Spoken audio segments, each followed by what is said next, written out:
Good evening and welcome to the Westminster City Council meeting of June 8th, 2026. Please stand and join us in the Pledge of Allegiance.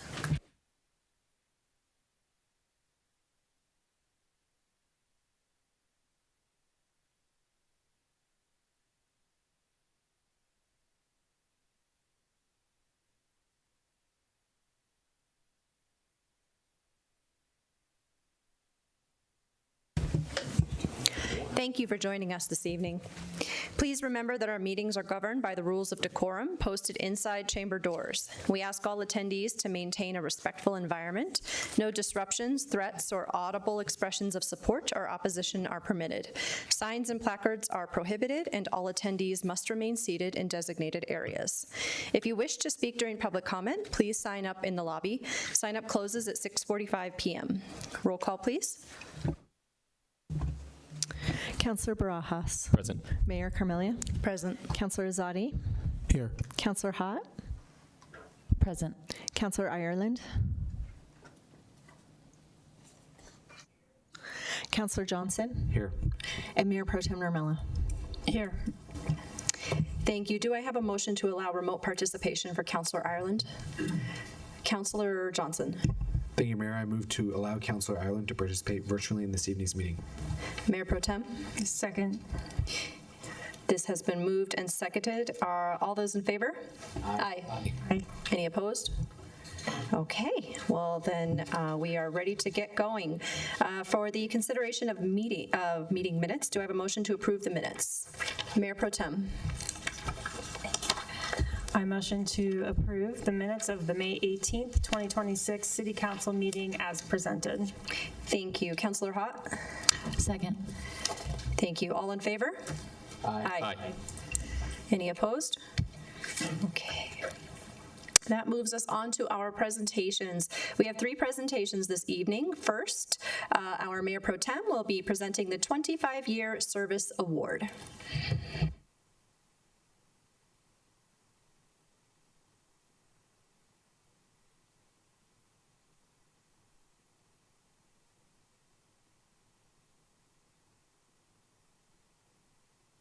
Tracy, good job. Come on down. Do you have anybody here with you? I do. I have people in remotely from Michigan, my partner, and a lot of my work crew. Do you want any of them to come stand up here with you? I would. I would like my partner first and maybe the work crew after. You want to introduce your partner? This is Eric Moody. Hi. Most of my family has met him back home, so they're waving right now. Thank you. All right. It's over here. Now, this is a fun one because you get some money with this one. Do you not? Is it just a pin or is it money? Wait a minute. Money now. Right. Oh. The check will be issued July 9th. The official date. Okay. Here's your pin. Sweet. And then here's the proof you'll have a check. All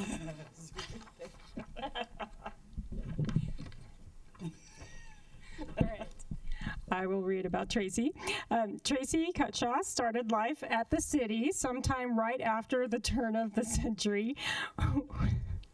My kids say that I was born in the 1900s, which is, yeah, how they see it.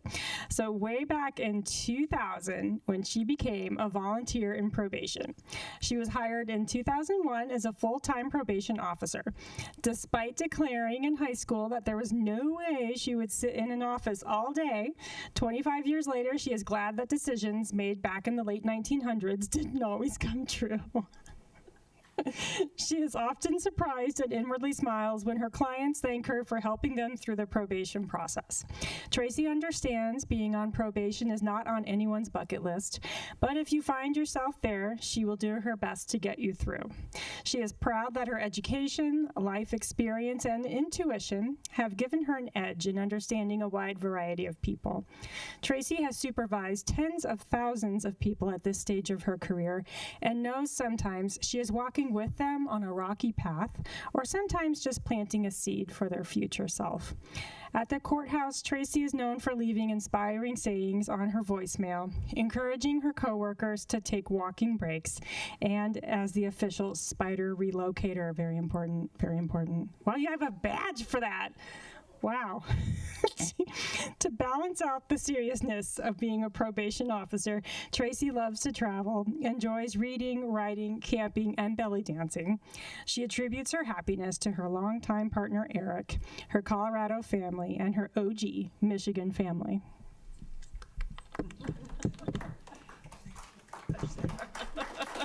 Congratulations, Tracy.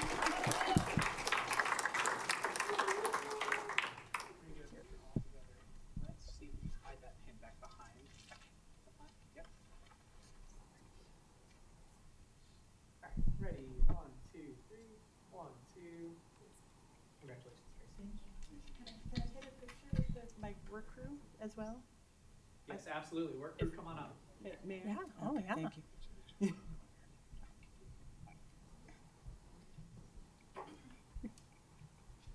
You guys didn't get out of it. Bring it back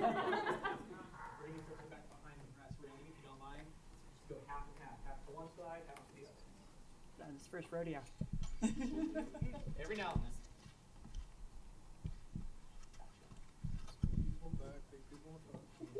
Great. And then can I get you to go behind this group right here? Kind of shuffle in.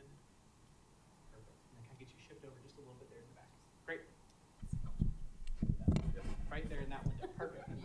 Ready? 1, 2, 3. 1, 2, 3. Thank you, guys. Thank you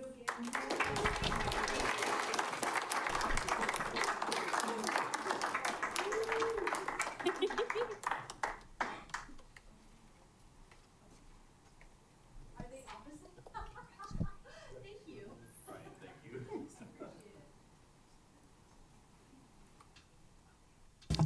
All right, we now have a proclamation designating June as Pride Month. Councillor Hott, please present the proclamation. And if you are on the inclusivity board or you identify as part as the LGBTQ community, please come on up.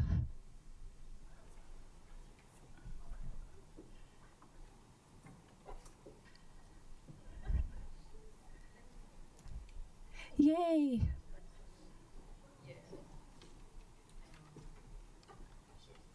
All right, would you like to introduce yourself? Rich Chamberlain. I'm a member of the Inclusivity Board. My name's Alejandra. I'm just a member of the community. My pronouns are she, her, or they, them. My name's Aspen Rawson. I'm on the Inclusivity Board, and I'm also a member of the queer community. I use they, them pronouns. Victoria Short, Senior Management Analyst with the City of Westminster. I'm also the lead facilitator for the Eagle Plus Affinity Group. Alex Reeves, Operations Manager for Parks, Recreation, and Libraries. I'm also on the Eagle Plus Affinity Group. And I'm Chris Joven, Senior Transportation Planner, Heathium.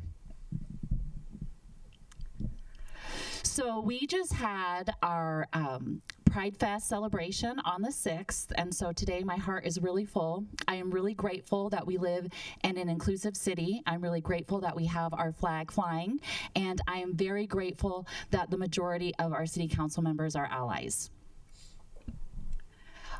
Whereas the City of Westminster has committed to make our community more welcoming and inclusive for all, including the LGBTQIA+ community, and whereas the United States Supreme Court ruled in June 2015 that same-sex couples can marry nationwide, establishing a new civil right in our country, and whereas a former President Barack Obama designated the first national monument to LGBTQ+ rights in June 2016, honoring the LGBTQIA+ community's long-term presence and struggle for equality across our nation, and whereas all members of the Westminster community, including those who are lesbian, gay, bisexual, transgender, queer or questioning, intersex, asexual, non-binary, and two-spirit, have the right to feel safe, not be discriminated against, and to live without the threat of harassment.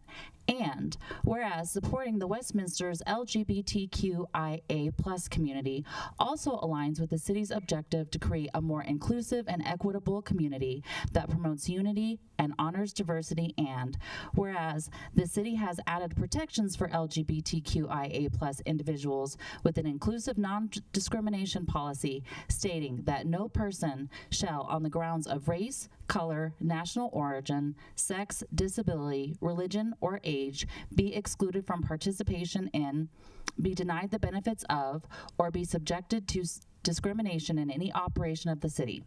The City of Westminster extends this coverage to ensure that no person is unlawfully discriminated against on the grounds of immigration status, gender identity or expression, or sexual orientation, and whereas the LGBTQ+ community has made great strides, however, work remains in order to achieve full equality, inclusion, and acceptance. Now, therefore, I, Claire Carmelia, Mayor of the City of Westminster, on behalf of the entire City Council and staff, hereby proclaim the month of June as Pride Month and call upon the people of Westminster to recognize and celebrate Pride Month. Happy Pride.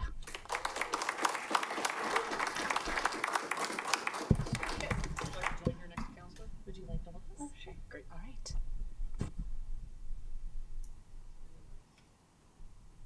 Buddy ready. 1, 2, 3. 1, 2, 3. Thanks, guys.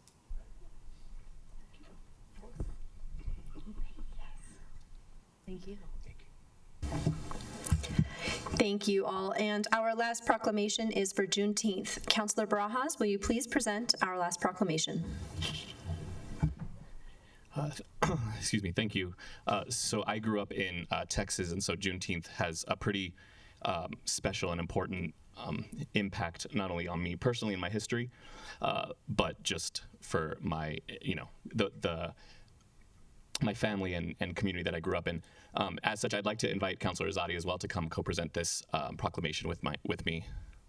And while he makes his way up here, if anyone from the Inclusivity Board or any other body wants to come up for the Juneteenth celebration, please come on up as well.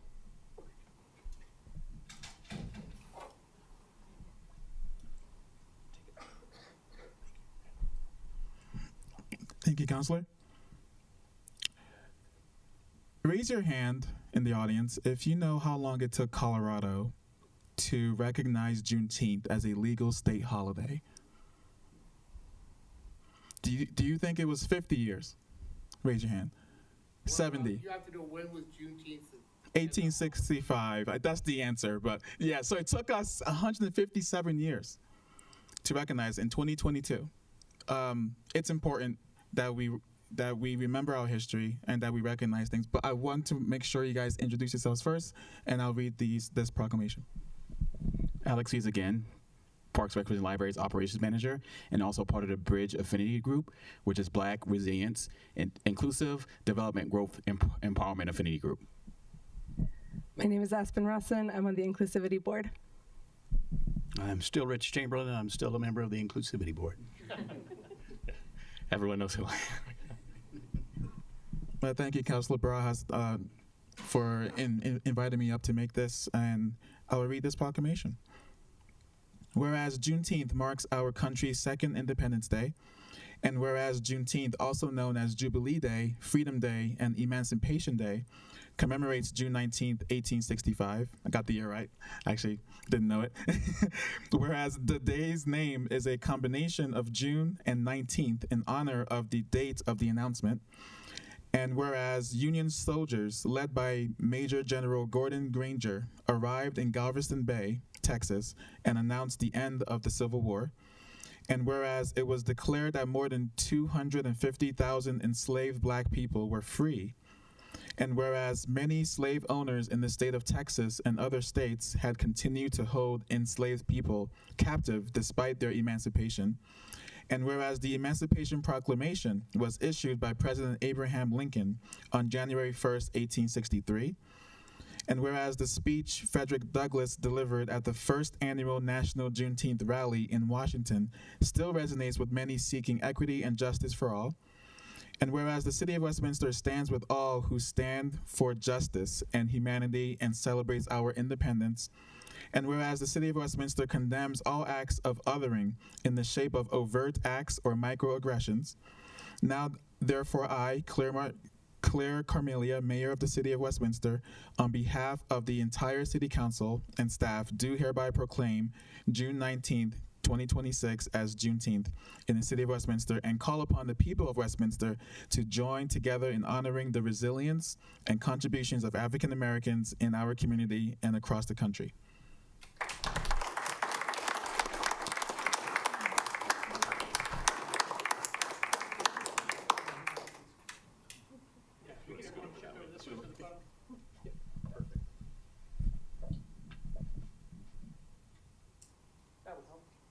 Ready? 1, 2, 3. 1, 2, 3. Thanks, Mel.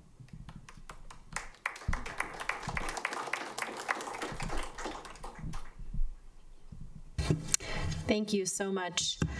This moves us to public comment. Public comment is an opportunity for the public to address City Council on any issues or items pertaining to city business. During public comment, each speaker will have up to 3 minutes for their comments. Staff will follow up with questions and outstanding issues. City Clerk, will you please report the number of email and voicemail received and the number of individuals signed up to speak this evening, and then call the first speaker to the podium.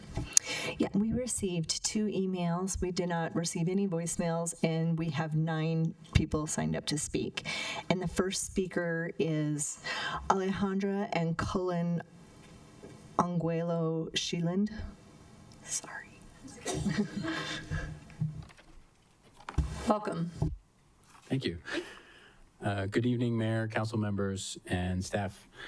My name is Cullen Angulo Sheeland. I live at 7767 Stewart Street on a 1.23 acre lot in southern Westminster, and I'm here with my wife, and we would like to comment on the backyard chicken ordinances and conversations with Councilors Azadi and Barajas about food security in Westminster.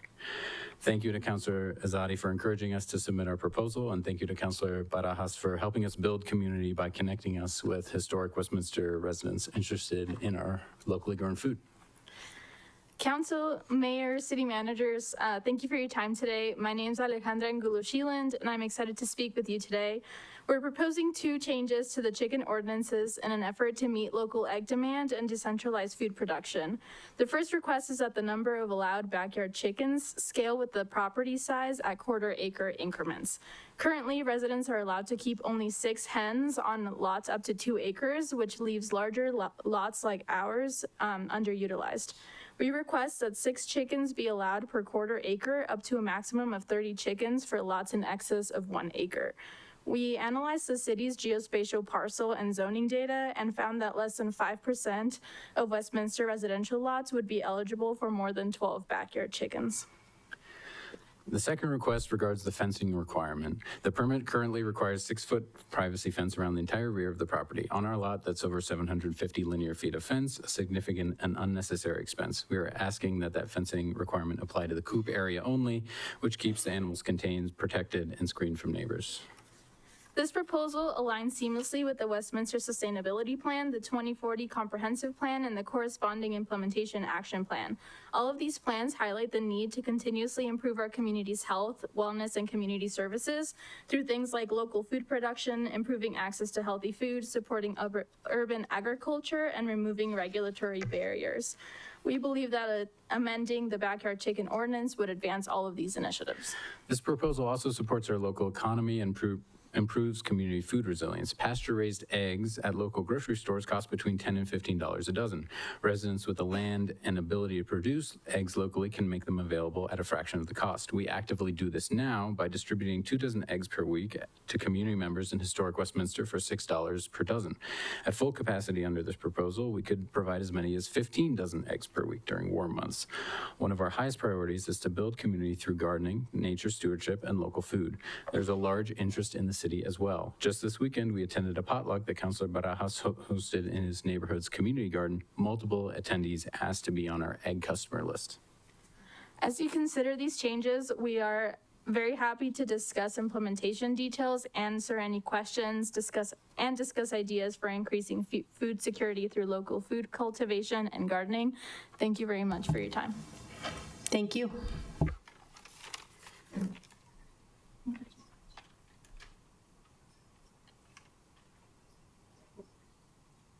The next speaker is Barb Struck.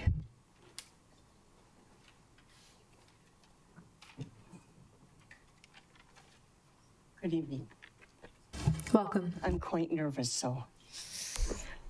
My name is Barb Struck, and I'm here to support Cullen and Alejandra to increase the number of chickens they are able to have in their backyard.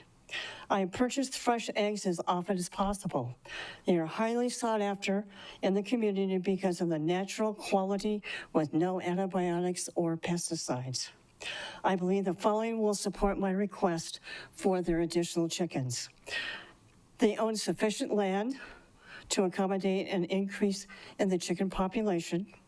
They provide fresh eggs which are healthier and free of harmful substances. Chickens consume household kitchen food scraps that are not added to our landfill.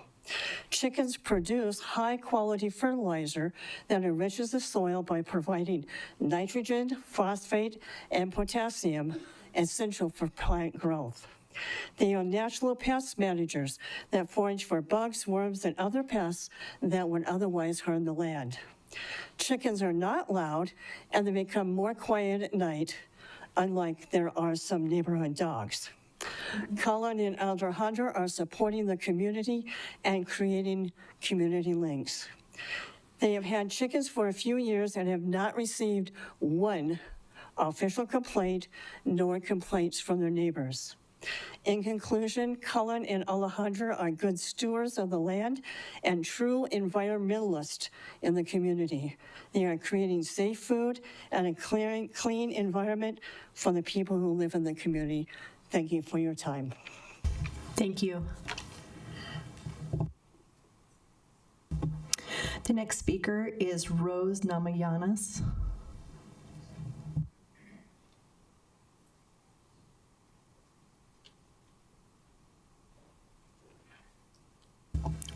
Welcome. Hello. Yeah, so I'm here for the dog park, even though I do like what they said about the chickens. I think that was cool. But yeah, I'm here for the dog park. I really care about the dog park, and we have a situation right now where there's a burrowing owl, and we care about the owl as well. And so there's been some concern about you know, creating better barriers and more, I guess, awareness over the signs and, excuse me, where we can walk or where we can't walk. I was just there this morning, and one of the barriers is very confusing on whether or not we can walk on that trail or not. So I think there needs to be more communication with the people that use the park that may not be aware, because I feel like otherwise, obviously, originally when the park was being threatened to be closed down, it was all about like environmental concerns and the habitat.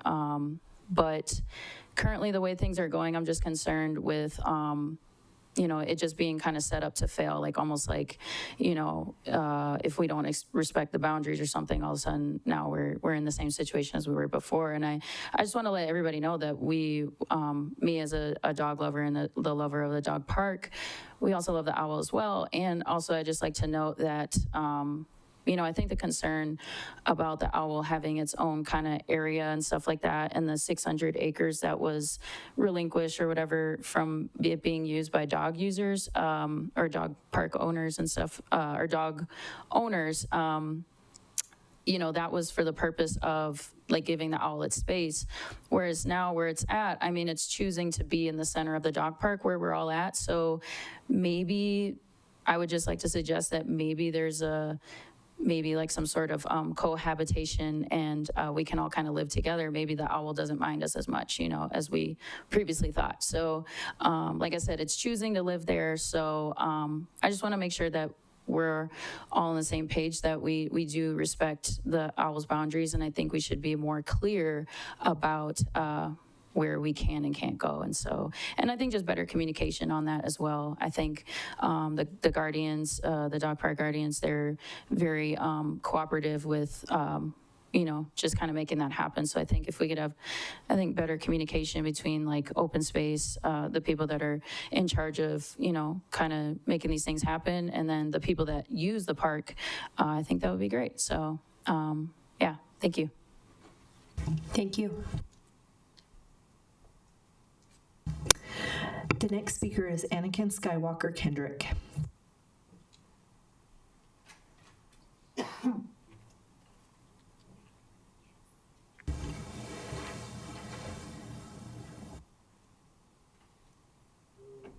Part of the Cornwall Connection Group leaders, and I wanted to see if Amtrak is gonna have a station down at 88th and Sheridan. Sir, can you come right over here so our audience online can see you as well and hear you? Sorry. Thank you so much. So I wanted to see about letting Amtrak and the city of Westminster have a station down at downtown Westminster over here at 88th and Sheridan, and wanted to see if Westminster City Council can approve of this photo of the Cornwall connector. I got a photo here. Wanted to see if there was any updates on the downtown Westminster station area. Thank you for your time. Thank you.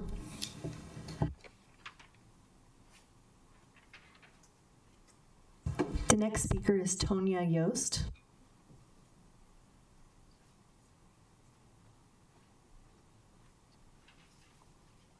Welcome. Hello, good evening. Mayor, Mayor Pro Tem, councilors, city manager, staff, thank you. I'm here tonight also to discuss the recent discovery of the burrowing owls in the off-leash dog park, seasonal closures, and community education. It's very exciting that a pair of owls have made a nest in the 440-acre area. As Rose advised, there used to be a nest on the 600 side, and now they've chosen to move over. We were first made aware of the owls via an email from Parks Director Otzelberger on May 27th. The same day, there was also a Facebook post on the Parks and Rec Facebook page advising that the burrowing owls had nested, and it provided a closure map of that area. The Guardians put together a Facebook post and an owl info sheet, which has been passed out to you to share with park goers. A copy, and this is only on the Facebook page of the city as well. On 5/28, open space employees at the park advised that trail barriers and signage would be going up as soon as possible. On 5/29, rangers also advised that signs were coming, hopefully next Tuesday, from the open space department. Next, various wooden barriers were erected at different trail areas with little to no signage. Most just say trail closed. Nothing advises of an owl or any wildlife closure or a seasonal closure. We have tried to educate the public, but find ourselves now coming before you as a full 12 days has passed, and we're still waiting on some sort of informational signage at the park. There's nothing posted providing any information about the need to protect the owls, which is a threatened species in Colorado. Not even a map of the closure area has been posted at the park, only on the city Facebook page or the Guardian pages. Members of the Guardians have been at the park every single day since May 30th, passing out flyers and educating people about the owls and the closure. We want buy-in and compliance with the park rules, and nearly everyone has been very excited about protecting the owls, and many have asked why there are no signs at the park. We've also been updating our followers on our Facebook pages. This Sunday, 6/7, was really a hot mess. The lack of direction for park goers continued. I personally witnessed people trying to comply with the trail closures and finding themselves caught between two barriers. I know the trails, and I was not even sure where I was supposed to walk. Park goers have expressed frustration with the barriers as they are oddly placed. One is even randomly in the middle of an open trail. Other barriers have been erected outside of the closure area, and trails that should be blocked that lead into the closed area are open. No map, no detour information, no request for owl protection or information has been posted on either entrance or on any kiosk.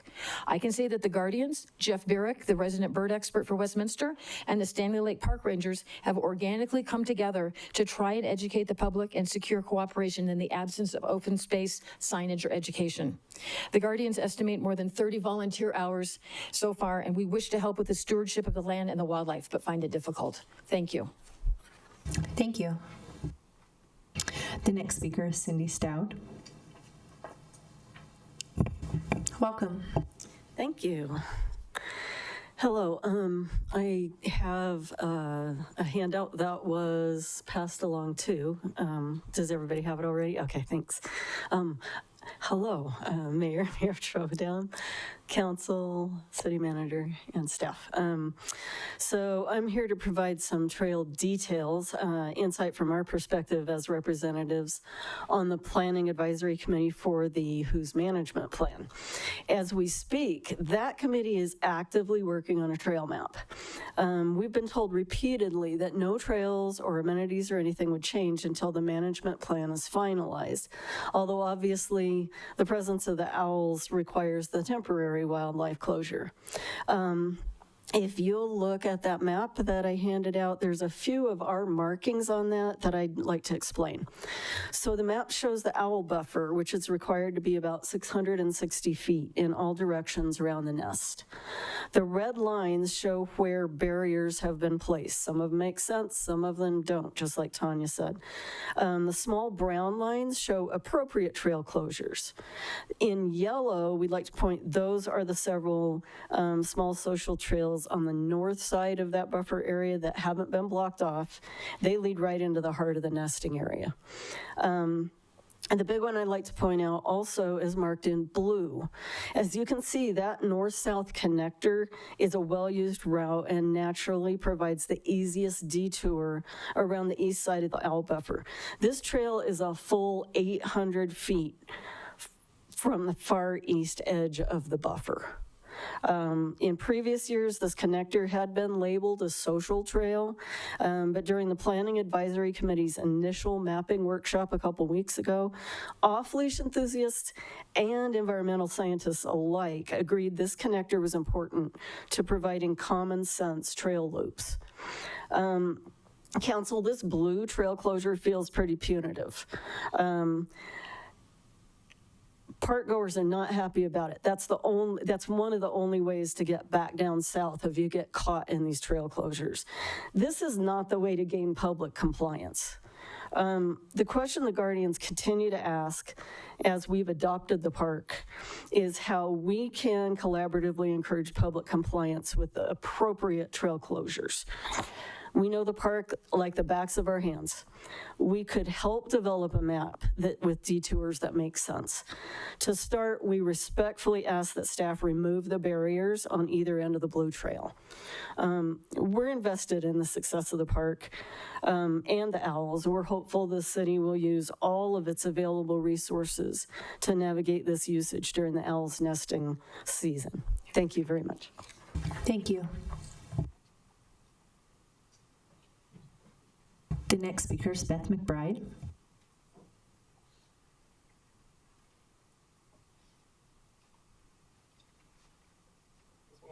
Flyer.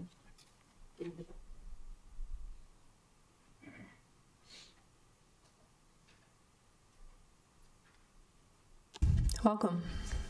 Thank you very much. I'm with the Dog Park Guardians too, but I'm stepping back to thank not only the council, but the whole community, because on the 16th of May, we had a celebrate and educate, and the idea came from all of you with your monthly community updates. We realized that we might be able to help reach a totally different community, and this is the brochure I handed out to you before, and I just want you to just kind of go over it, and anybody that didn't hear it, I was very grateful that Councilman Azadi and Barajas came, and people actually said, I'm not from Westminster, but I've got to talk to a city council person about drought or the emergency. So I'm very proud of these people. And so we were talking about emergencies with the fire department. We were talking about the heat damages, that could hurt an animal. And all of this paperwork that we handed out was from the library. And so people can go in there and get the materials. But once again, I want to thank you all, and I was going to be very short, but I want to thank 3 or 4 people that didn't get recognized on this.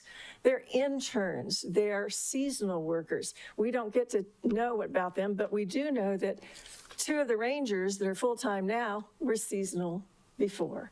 And so they were mentored by our people. And so I want to recognize the staff that work with us, the rangers, Greg Mosier, who's over in the fire department, and we have library volunteers, but they don't get recognition. So really quickly, we have an intern, a seasonal ranger, first of all, Holtree, intern Madison Duchette, who's with emergency management. She's majoring that in college.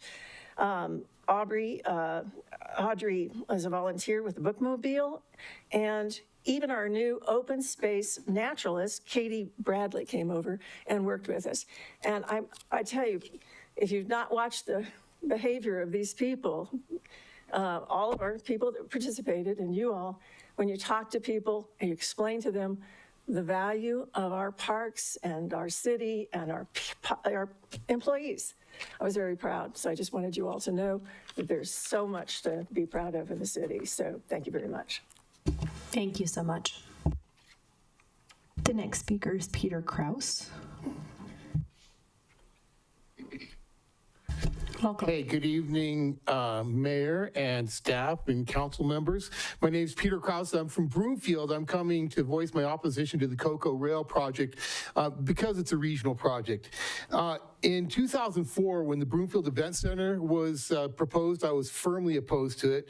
And when Fast Tracks was opposed, I was firmly opposed to that too. And I was roundly ignored on both of those. Now we're considering a move back to the future, except this time you have data on your side.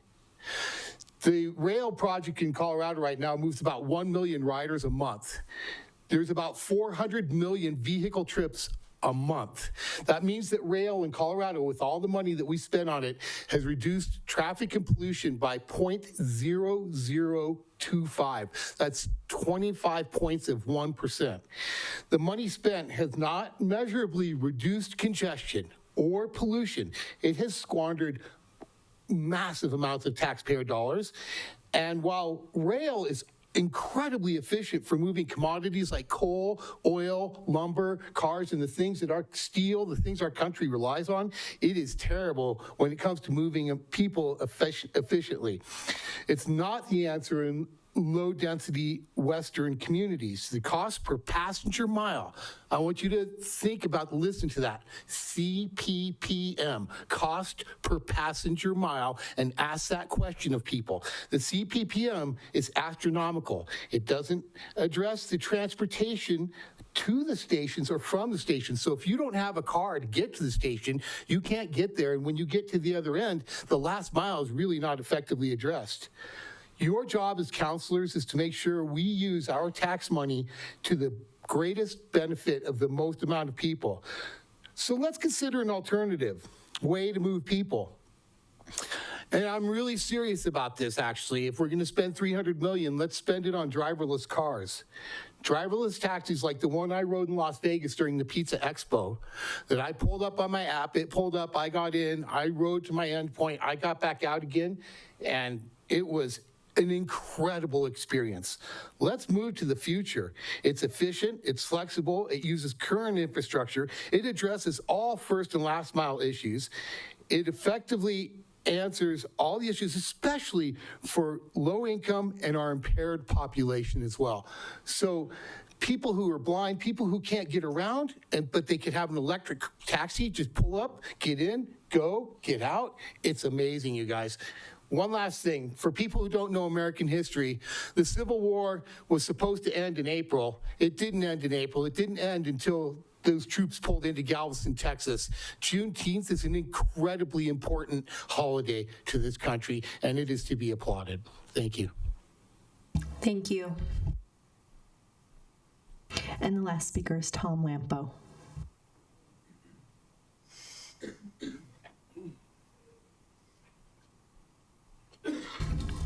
Welcome.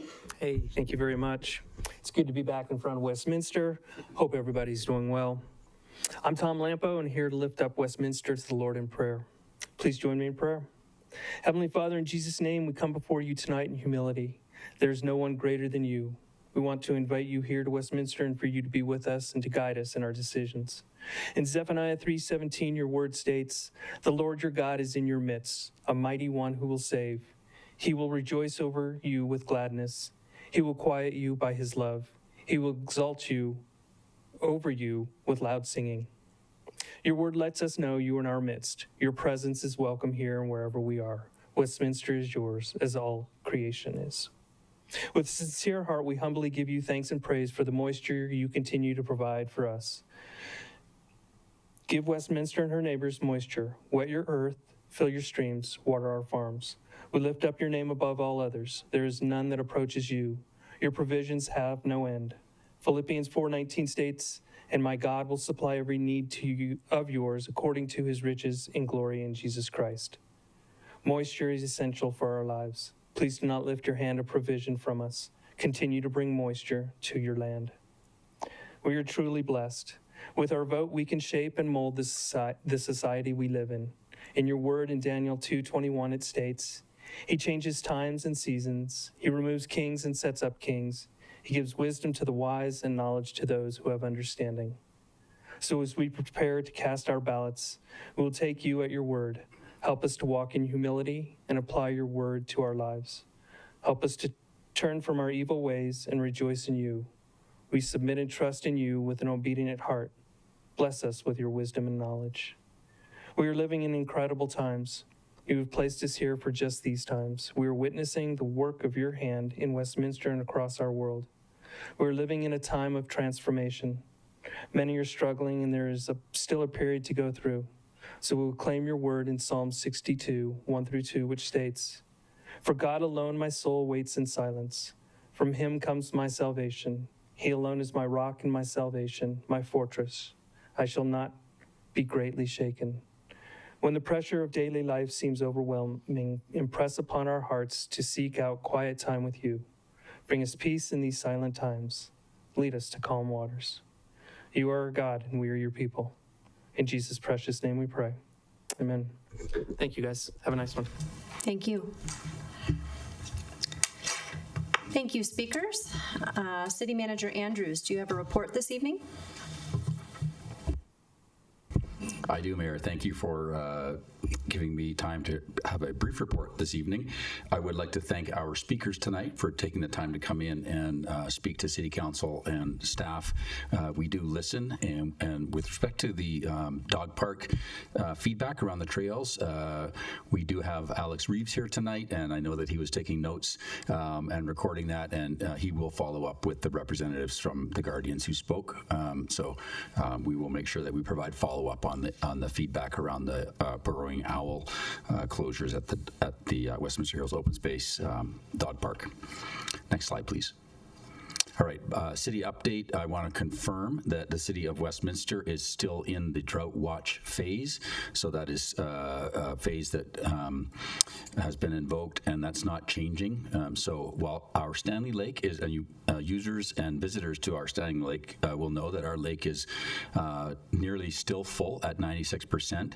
And despite the recent rain, I do want to confirm that our Clear Creek flow, which is our primary flow into the lake, is at 25% of the water that we normally get through that creek. So we are still very closely monitoring our water flows into Stanley Lake. The recent precipitation, although appreciated, is very little and very late in the season. So we still really want to encourage our community, as in keeping with Drought Watch, to please do voluntarily continue to reduce your consumption of treated water in your homes. It's usually not the inside or interior consumption, it's the outdoor irrigation. So please do all you can to cut that back. We are not actually at our reduction goals to meet our Drought Watch requirements. And so this is really almost an advisory or warning that our community really needs to help us with this one, so we don't need to go into stage 1, which invokes mandatory restrictions. So if our community could really voluntarily increase that consumption to get to 10%, that would get us there. So we are now re-upping our efforts around this, and we'll be delivering educational content through social media, digital newsletters, digital ads, and your utility bills. So please do watch your utility bills. Will come with a reminder that we're in Drought Watch and what that means. So postcards also were mailed to all customers, and that began that effort last week. So we're pushing hard on this so that we don't have to move move into stage 1. Next slide, please. By way of update, this was referenced tonight, there is another community update coming, and that's next Tuesday. And this one, I think, will garner a lot of interest from our community, and that is paving the way forward, improving Westminster's roads for our community. So please join Mayor Claire Carmelia, City Council members, and myself for a conversation about investing in Westminster's roads to make them smoother, safer, and better for all. These opportunities are monthly with our community updates and are an opportunity for residents to receive information about where we're at, ask questions, share feedback, have a discussion with your elected officials and our subject matter experts, and help shape Westminster's future. So next one is next Tuesday, June 16th, 5:30 to 6:30, and I want to note that this one is at the Swim and Fitness Center in Westminster, and that's located at 3290 West 76th Avenue, and we'll have light refreshments and snacks. This is an effort to move our community updates through our neighborhoods in Westminster and make them more convenient and not just have them here at City Hall. So please note, if you're interested in this one, it's going to be a good one, and it's next Tuesday night at Swim and Fit, starting at 5:30. Next slide, please. On tonight's agenda, we've done our Employee Service Award recognition, and that was really cool to see the court team come and such a positive group of people working in a pretty tough area, but a very good team spirit and support for their colleague getting 25-year recognition. And our 2 proclamations, both very significant, and I thank the speaker for commenting also for us. We had Pride Month and Juneteenth, so we were right in the beginning of Pride Month. That runs the full month of June, and there's more to come related to Pride Month. I'll have an announcement next week with another event that we're able to announce. On consent agenda, there are 4 items. One of those has been removed, so that will be dealt with separately tonight. And under new business, we have first reading of Councilors Bill 19 to provide a regulatory framework for event centers and live entertainment venues, and repeal Ordinance 4339. So Ordinance 3339, City Council put in effect for a 6-month period. We're at just over the 2-month mark in that ordinance, and we have moved quickly to get you back with a draft new regulatory framework for event centers and live entertainment. Know that staff worked very quickly on this, and we will be very open and wanting City Council feedback on tonight, and there's time if Council wishes to provide more direction and clarifications around the draft tonight. We're certainly able to take that tonight and bring that back for a future evening. So just want to set that up for success. That's a first best effort, and if Council has feedback, we'd love to hear it, and we'll get that incorporated. Next slide, please. Also up tonight, under new business for our Westminster Economic Development Authority, is Resolution 250, and that's authorizing the partial release of 2 deeds of trust between Eaton Street Affordable Housing and WIDA. That's in our downtown. And then finally, in post-meeting study session, is an executive session to obtain direction related to a future downtown Westminster rail station. And we also had a speaker speak on that tonight. So thank you for speaking, sir. Next slide, please. Up this week, Tuesday, tomorrow night, June 9th, is our Water Task Force meeting. That's right here at City Hall, 5 to 7 p.m. We also have Planning Commission that night. You can do a double header, 7 to 9 p.m. On Wednesday, June 10th, 2 things. Downtown Westminster Summer Concert Series is happening. That starts at 5:30 p.m. At 5845 West 89th. So that's at the heart of downtown Westminster. And then also that evening is the Inclusivity Board. It's a City Hall or hybrid meeting, and that runs from 6 to 7:30 p.m. So folks could still do both of those that night if they desire. On Saturday, June 13th, I want to announce that the city is having another free tree limb recycling drop-off for our community at the Brow property at 10001 Alkire Street. That's open from 8 a.m. in the morning to 12 p.m. So if you've had limbs come down on your property with the recent storms, please do drop them by. We mulch them all up and give them back to you as mulch at our free mulch pickup site on Westminster Boulevard. Also on Saturday, downtown Westminster, the Cinema on the Square with the Goonies movie. That's also at our downtown plaza, and that will be running at 7 p.m. and will go to roughly 10:30 p.m. So if you want to catch a free movie outdoors, please drop drop in on our downtown Westminster Central Plaza and enjoy a free outdoor movie. On Sunday, June 14th, Aerostat Park Summer Yoga Series is having another event, and that's right again at 5750 West Central Avenue. I think most people will now know where Aerostat Park is. That's the big brand new park in downtown Westminster. And that yoga will run from 9 to 10 a.m. on Sunday. Next slide, please. At our next meeting of City Council, it's a study session meeting. It starts at 6:30 in the council boardroom. We'll have 3 presentations. One will be on the city budget and implementing City Council's direction. So that's the next step in the budget process. Next up will be discussion regarding filling City Council vacancies. And then another presentation and discussion regarding addition of award system ballot questions. So all 3 of these are council-driven initiatives that we're bringing back in study session, and council will be, I think that will be a full night for us. And then finally, an executive session that night discussing a proposed economic development agreement involving a potential new grocery store in Westminster. And that also is one of council's primary objectives, to bring more grocery stores to Westminster. Next slide, please. Finally, as always, contact us please through Access Westminster, which is westminsterco.gov Access Westminster, or get the app. It is very useful and handy, or call us at 303-658-2400.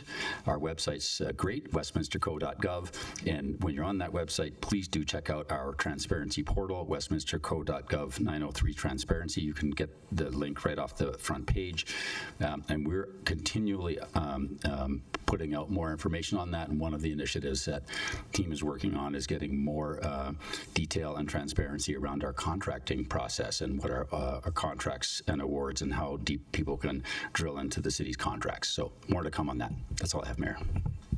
Thank you so much. Questions on the city manager's report? Councilor Rosati. Thank you, Mayor, and thank you, City Manager. I have a couple questions. One related to the owls. Is Director Ottenberger here tonight?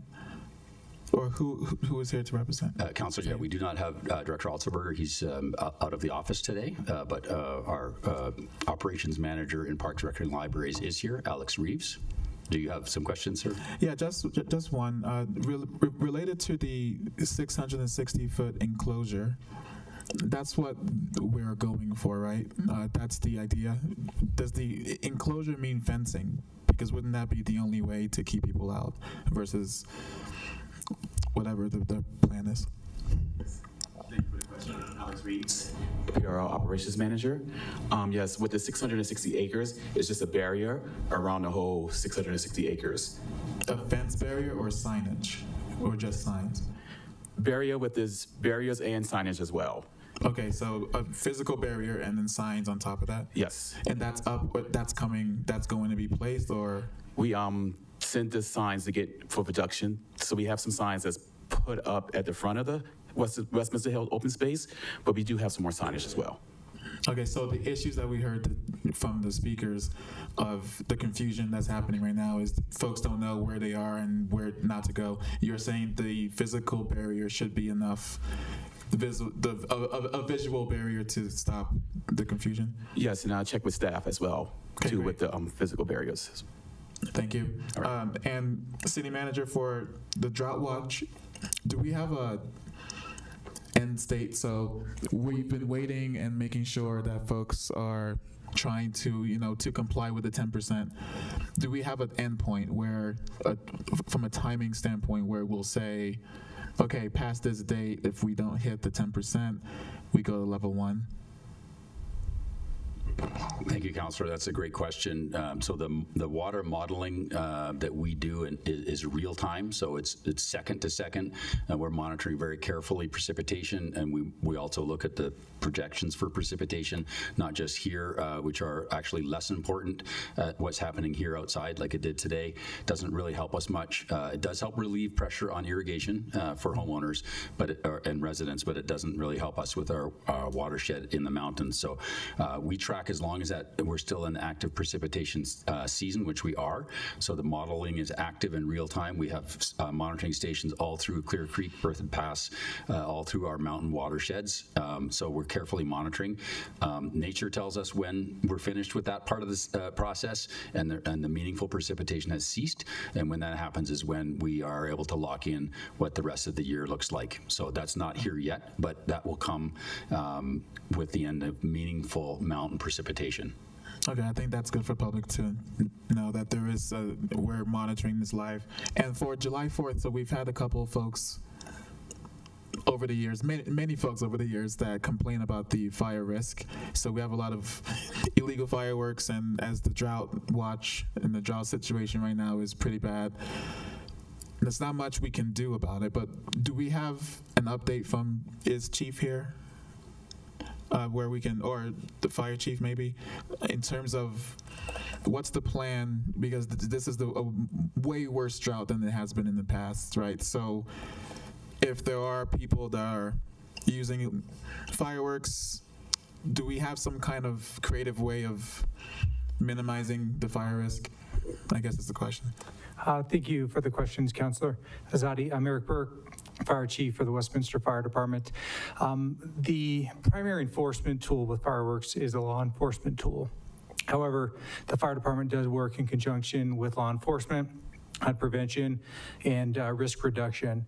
We are planning to issue some joint communications on fireworks safety, also providing education to the community regarding the risks of fireworks.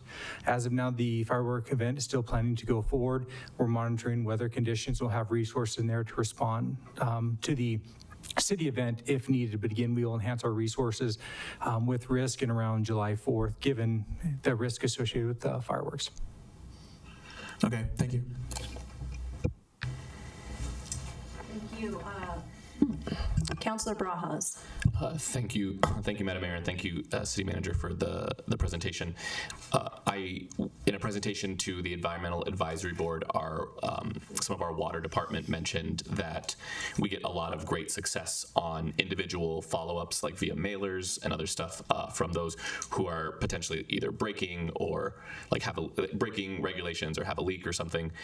You know, I know you mentioned kind of general mailers around information for the drought.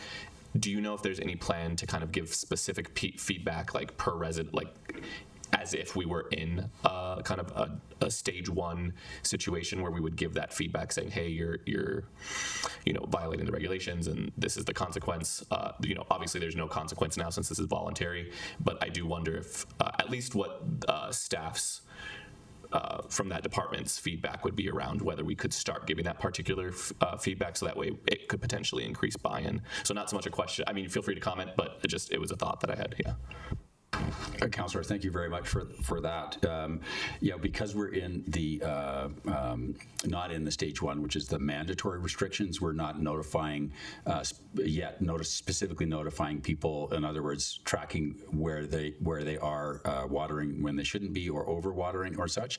However, with this recent or new and upcoming round of mailers, we are able to focus those mailers to areas where we do see higher consumption beyond where it should be. So I hope it's actually a hybrid, I think, of what you're suggesting, but it will accomplish the same end. So we will be sending mailers out to those spots where we see higher than normal consumption, to let them know that this is a time to be conserving water, so we don't have to move to mandatory restrictions. We have all the tools in place if we do go to mandatory to go to individual homes with we bill, we know exactly how much they're consuming, so that informs an accurate bill that can also let them know that they're going beyond what they should be. At this point, again, it's entirely voluntary, so we're going to use education to help people get us there. Great, thank you. Yeah, I think that education is really helpful. Councillor Ireland, did you have anything?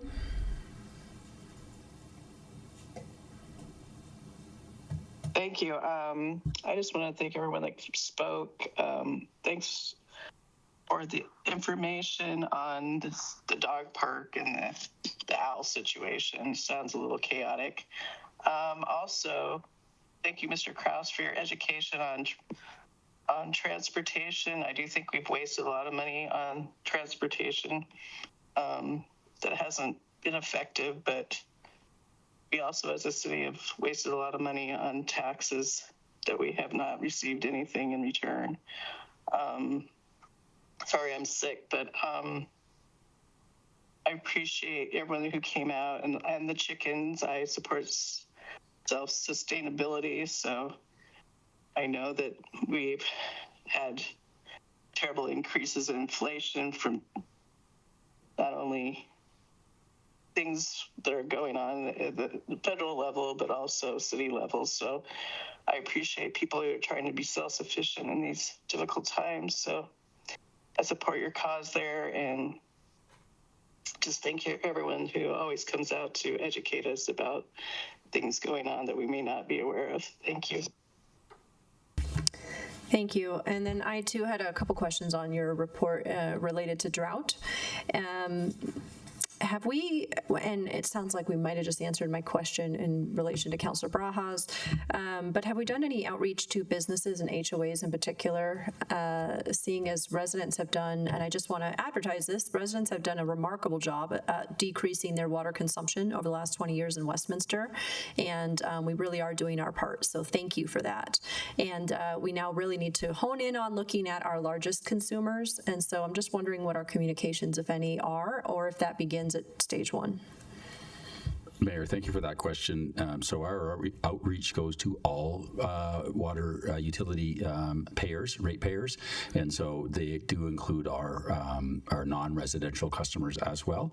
And so in addition to that, we do have a very dedicated and passionate staff team who does do direct work with our HOAs around their water consumption, particularly the irrigation in HOAs, and we have a number of projects underway to help them reduce their water use, and then help them identify any other opportunities that they can have to reduce their consumption. So it's a two-prong answer. Yes, that all customers get our outreach efforts around what stage and what to do and what not to do, and then in addition, we're focusing with our HOAs to help them through this.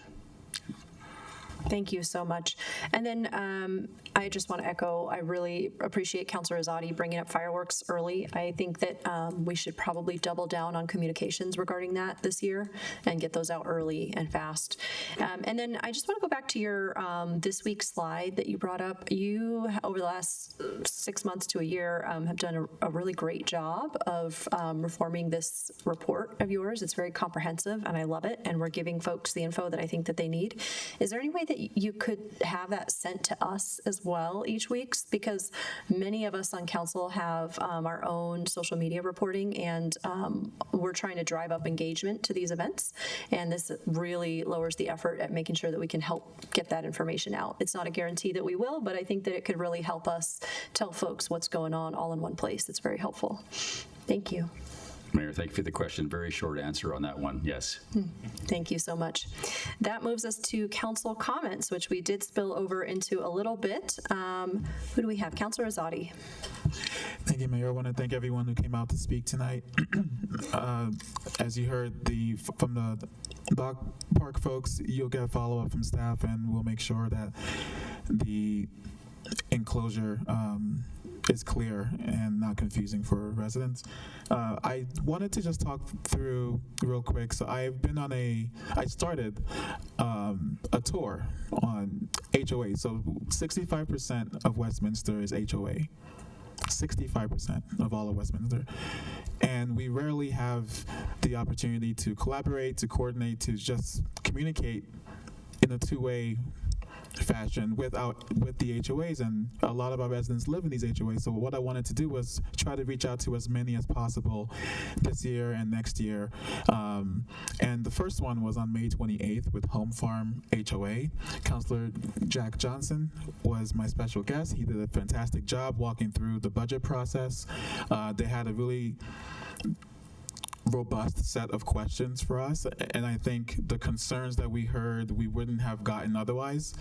So the benefits of meeting people where they are is you get to hear context to the email, right? So we may get an email that says, hey, this road is really dangerous, but it's different when you speak to someone directly, personally, and you hear why, and you hear all the various variables that go into what makes something dangerous, right? And it really gave us a sense of urgency on speeding, so they talked about many issues. I wanted to just talk through real quick some of them. And first I want to give a special thanks to Joe Henderson, who's the president of the HOA there, and all of the HOA board members that came. We talked, so Councilor Johnson and I talked about lots of different issues, and then we had a Q&A section. And this Q&A section, they talked through speeding, right? So on 128th Avenue, there's a huge safety problem. I've sent staff a large list of those issues, prioritized as to what's the most important from what we heard, that will get follow-up soon from staff.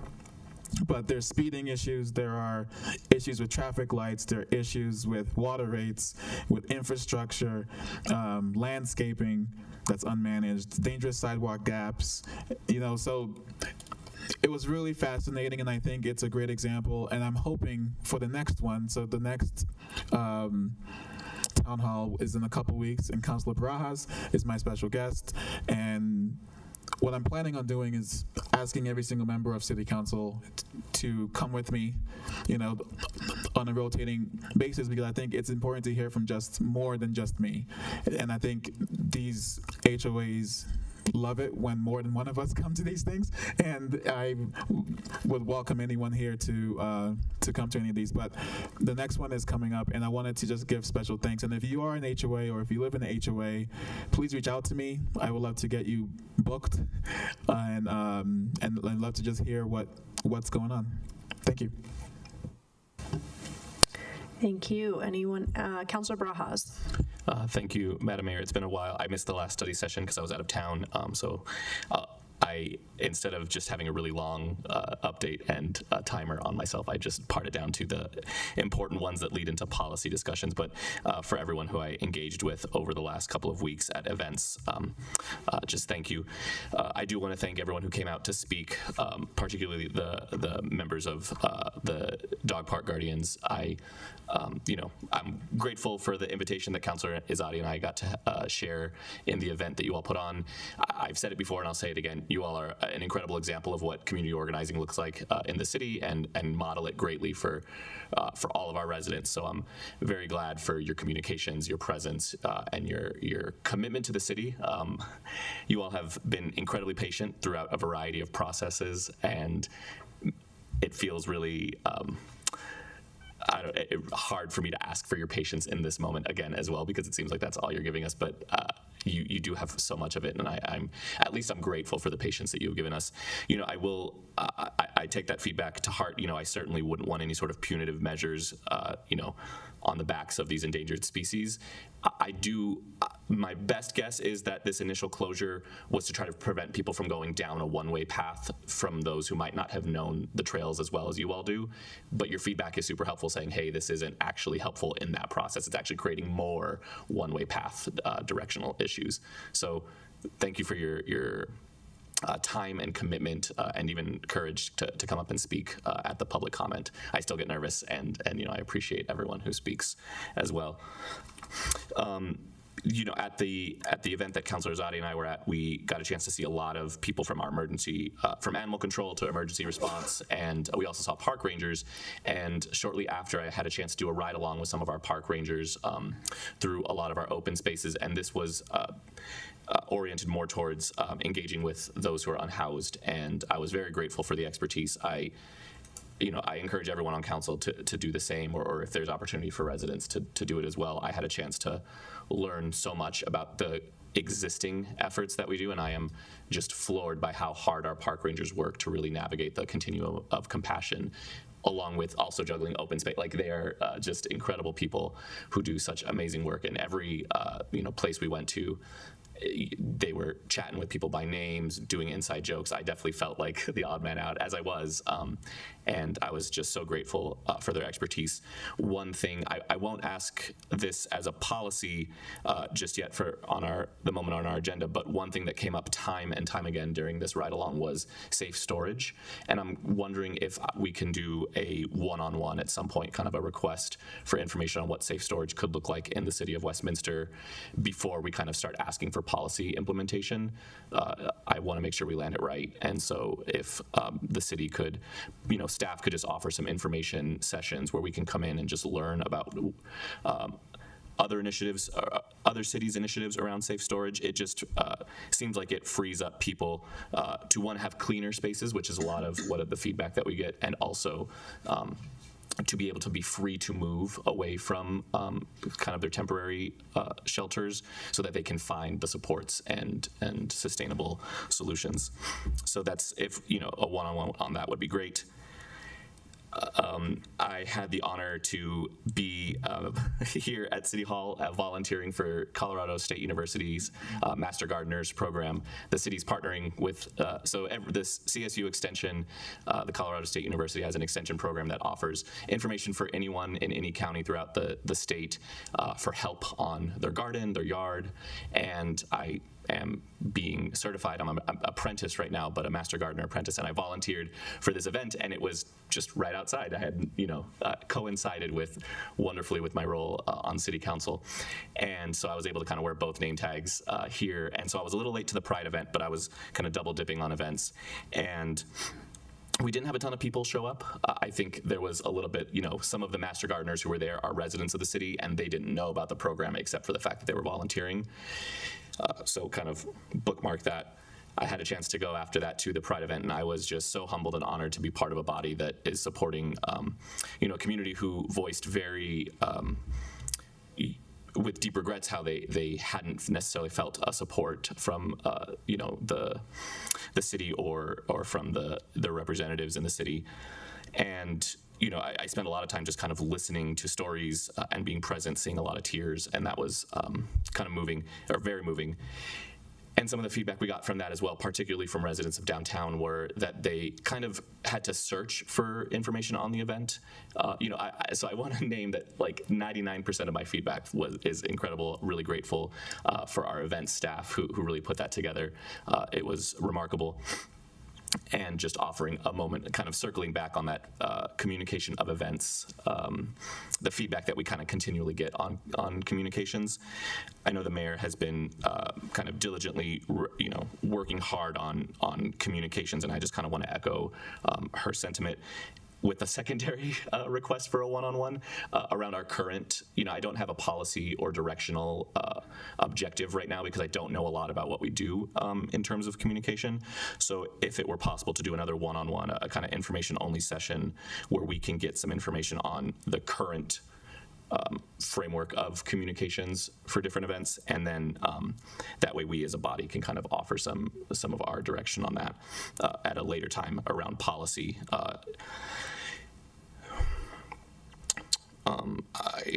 There was something else I wanted to follow up on that. But I think something that I could ask us as a body of City Council is, for us to think on maybe some of the high priority events that we really want to elevate and have as a priority for ourselves and our own kind of direction for our policy as a city. I think sometimes the feedback that we give staff is like, oh, this was a great program, why didn't we do it? And staff had no idea that we were like all on board with this being the most important event of the year. So maybe at some point, maybe the next strategic planning meeting or something that we have, we can kind of have a moment aside where we can highlight those. Finally, I just want to mention, I went to the concert series. There's every Wednesday night, there's a concert in downtown Westminster, and it's very low key. It's like sometimes it's just a singer, one person with a guitar and a mic, or when I went last week, it was the School of Rock, which is a school in Broomfield, and amazing. They were students. They were like 12 to 18-year-old students who each could have their own like professional touring band. It was phenomenal. I'm not exaggerating and just kind of, trying to kiss up to them. They really were. I had no idea they were school students, and they did great. when I was there, I had a chance to talk to members of the Chamber of Commerce, and they mentioned the concert that I was unable to go to before the grand opening, the day before the grand opening of Aerostat Park. And they mentioned that they had such a good turnout. Vatos Tacos had its second most productive day since it's opened because of that concert. And so just really grateful for continued collaboration throughout the city. I think we're in a time, as Councilor Ireland mentioned, it's really expensive across, and everyone's struggling, and businesses across the board are struggling. And I'm just really grateful that we as a community are coming together to really bolster each other up and engage. So yeah, that's my update.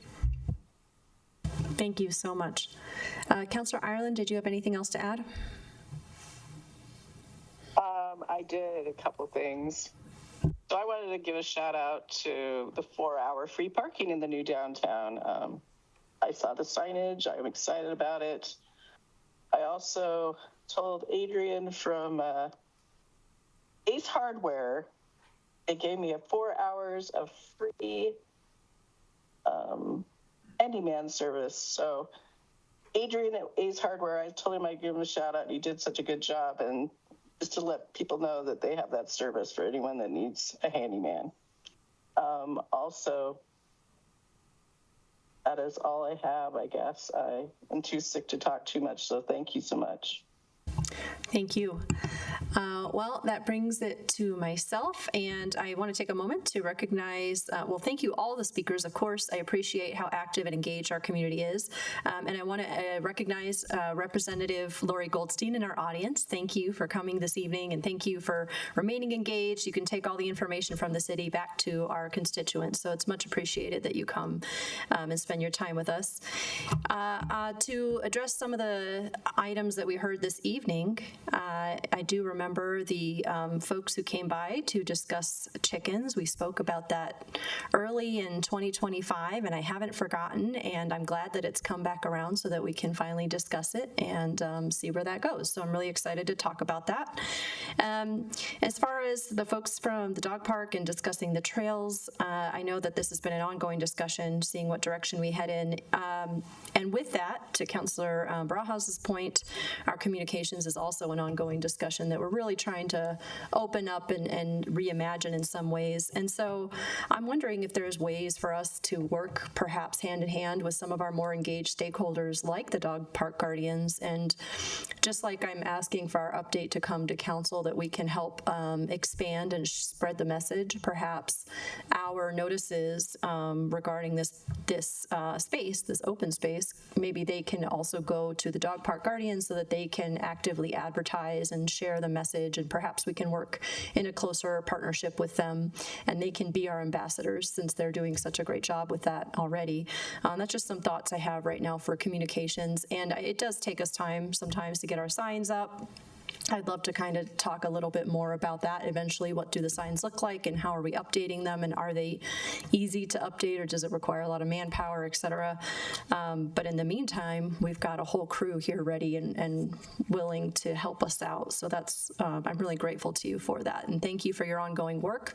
To the dog park guardians, you continue to be excellent stewards of that land. And then to the gentleman who talked about the train station that we're trying to take a look at. Oh, I love that you have a sticker. I need to get a Coco sticker.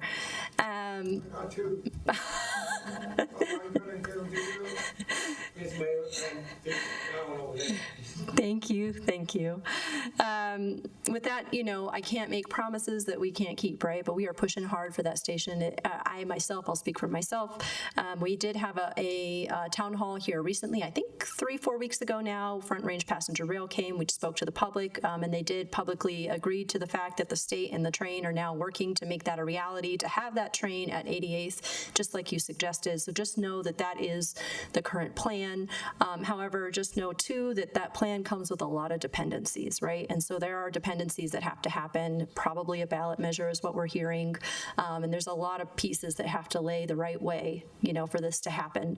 And then to the gentleman who spoke about the driverless cars, I really appreciate topics like that coming down. That's exactly what I want to hear, and truly think about strategically, what does make the most sense for our community. So I really appreciate and value that kind of feedback.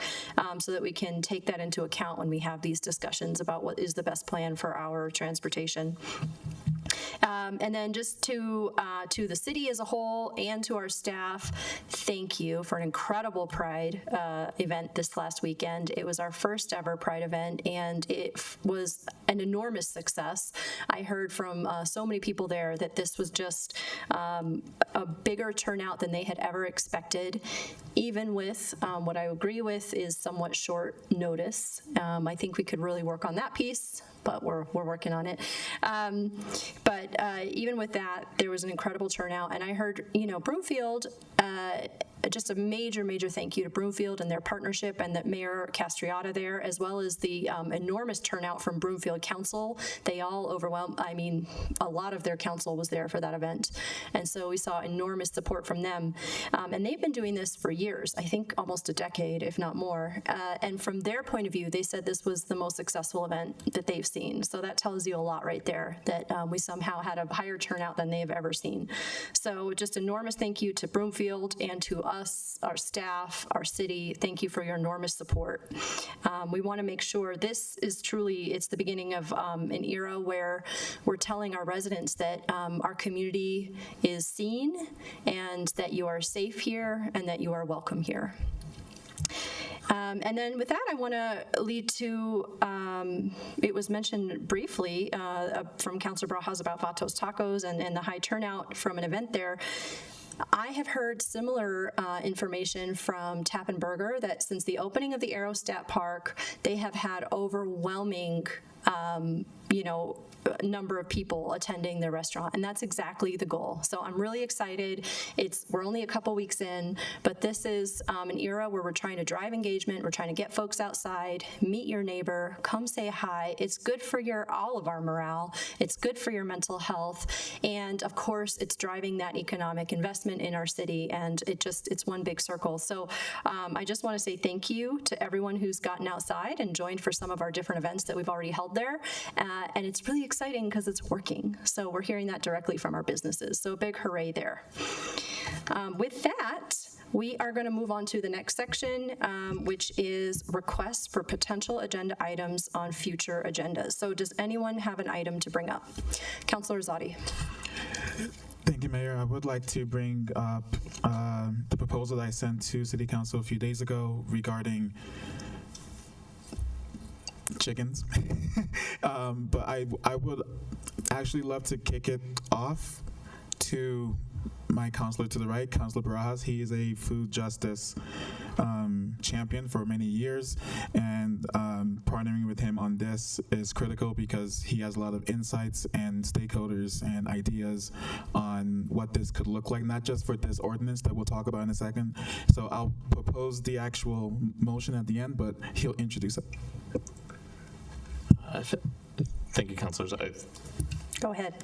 Thank you, Madam Mayor, and thank you, Councilor Zadi, for the opportunity to join you on this. I think this is something that's critically important right now. We have, almost every single lot in the city is less than 2 acres, and so every person is limited to 6 chickens. And I see the benefit that an ordinance like this would do, and I will be incredibly excited to engage in the discussion on this topic around our municipal code with the number that limits the number of chickens that residents can have. And you all heard from Tom Lampo, who prays for us every meeting. And whether you're religious or not, you have to appreciate that someone cares enough to actually want to wish you well, right? And one of the things that he talked about is that many people are suffering.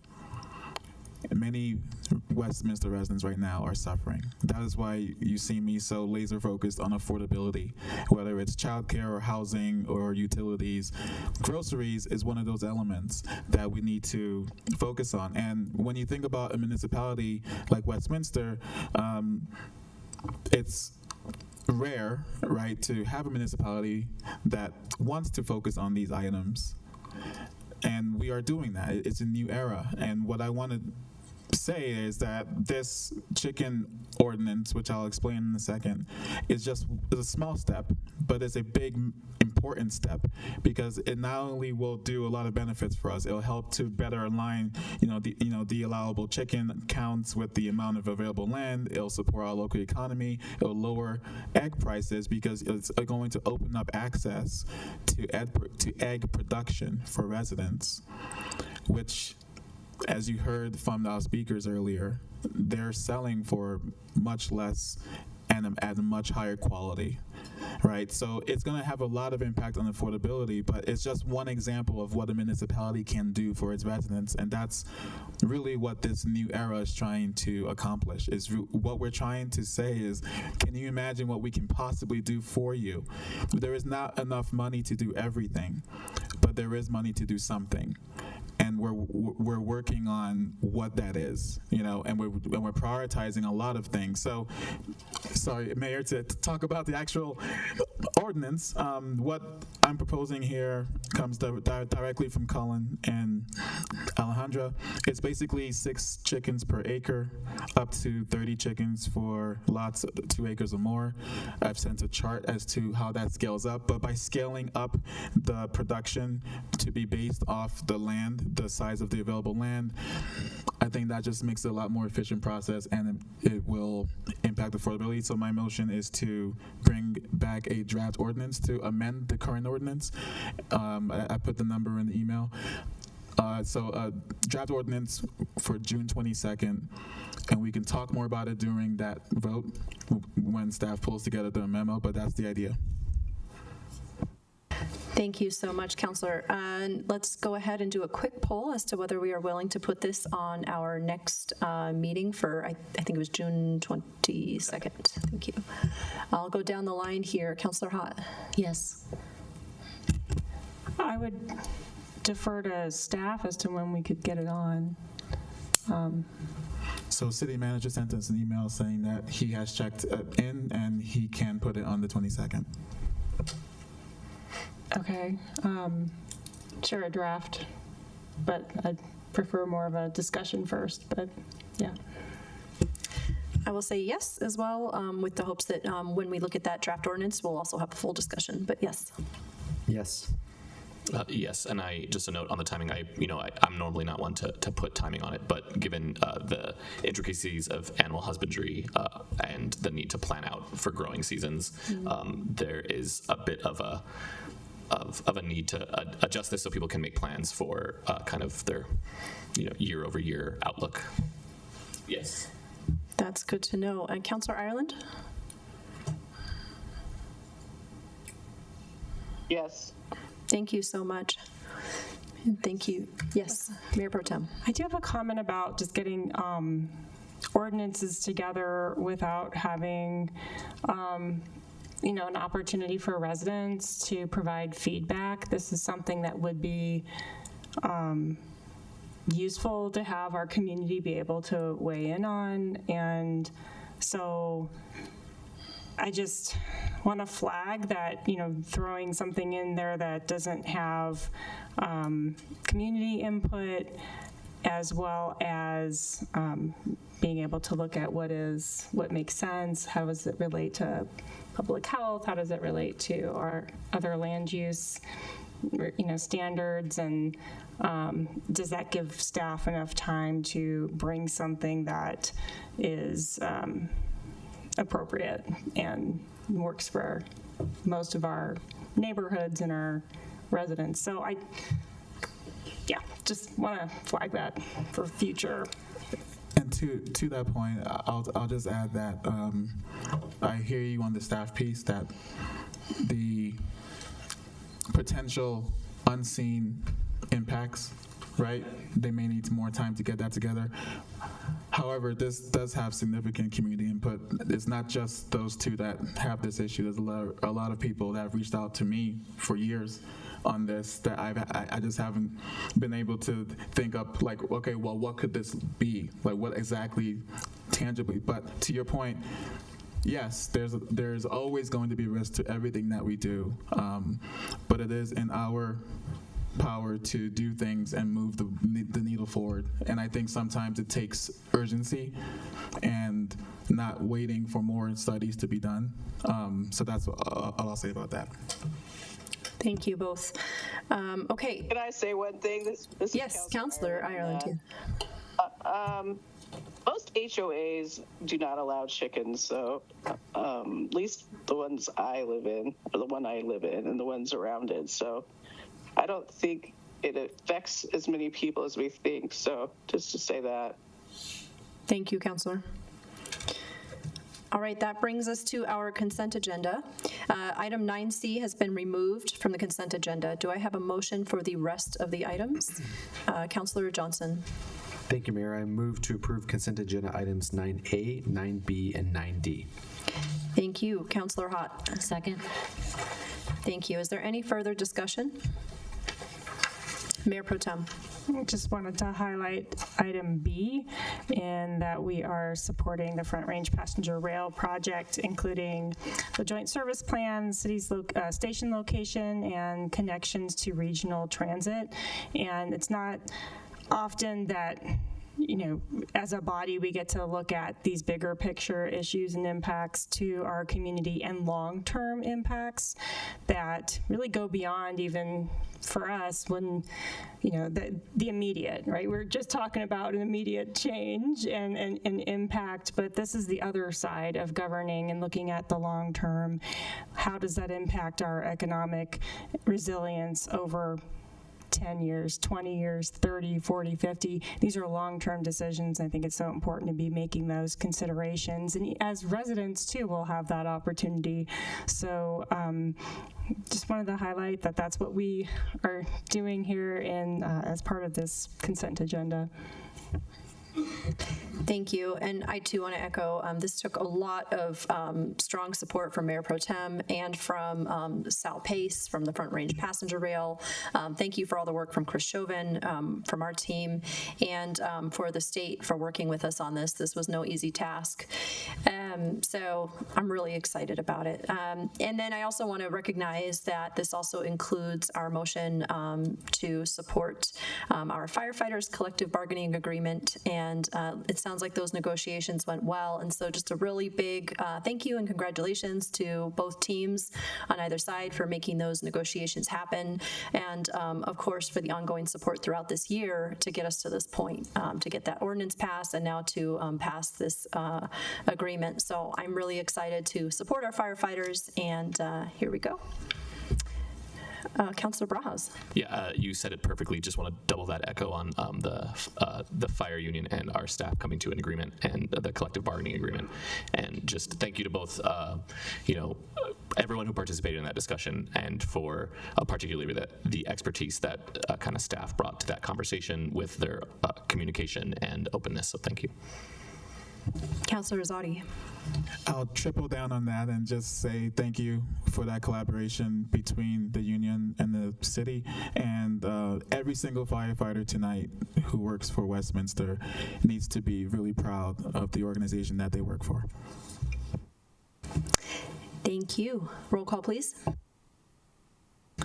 Councilor Barajas. Yes. Mayor Carmelia. Yes. Councilor Azadi. Yes. Councilor Hott. Yes. Councilor Ireland. Yes. Councilor Johnson. Yes. And Mayor Pro Tem Nurmela. Yes. The motion passes on a 7-0 vote. Thank you. Do I have a motion for item 9C? Mayor Pro Tem Nurmela. I move to authorize the reallocation of $689,247 in savings from the Northridge Storage Tank Replacement Project account to the Reclaimed Water Delivery Structure for Legacy Ridge Golf Course Project. Thank you. Councilor Hott. Second. Any further discussion? I wanted to say something about this. So was this a budgeted item all along for this year's budget? And also, is this money coming from the golf enterprise or the water fund or the general fund? Councilor, thank you for the question. I'll ask our city engineer, John Burke, to come up, and he's prepared to help answer those questions. Yes, thank you for the question, Councilor Ireland. Mayor, Mayor Pro Tem, councilors. So yes, this was a budgeted project. It's been in the works since I think 2021. And yes, it's all utility fund. There are no general fund dollars going into this project. So it's not the golf utility, it's water utility? That is correct. Had the golf utility been used for this? There was an opportunity to share some costs with the enterprise fund with the golf course, but candidly speaking, the large majority of the impact is for the water utility solely. Specifically speaking, we're able to reuse about 11 acre feet, which is around $500,000 of value for the water that we're actually bringing back to this area, and it expands our reclaimed system in the Legacy Ridge subdivision as well. When full built out is about a $3.5 million benefit to the city from a water rights perspective. Okay, I probably would have liked to seen the golf utility pay for some of it because we can't use the golf utility money for much for our city. So kind of disappointing in that way, but because they are making money and the money should be used for these kind of things anyway. Fair enough. Thank you. Any further questions? Okay, I also want to follow up with Councilor Ireland's thoughts on that. Is, to that point, I agree, hopefully we can drive from the Gulf Fund first. Is there a reason we don't do that? As I mentioned earlier, yes, there is the opportunity to do that. In this particular case, it's been designed and redesigned probably about 3 times now. Okay. There was a cost share component of that, and with this particular memo, we have the funds to then advance without that participation. Candidly speaking, we can reintroduce that as we move forward with this particular project in this area. That wasn't just something we advanced in this last contract amendment. Okay, I'm not sure. I would like to see that. Fair enough.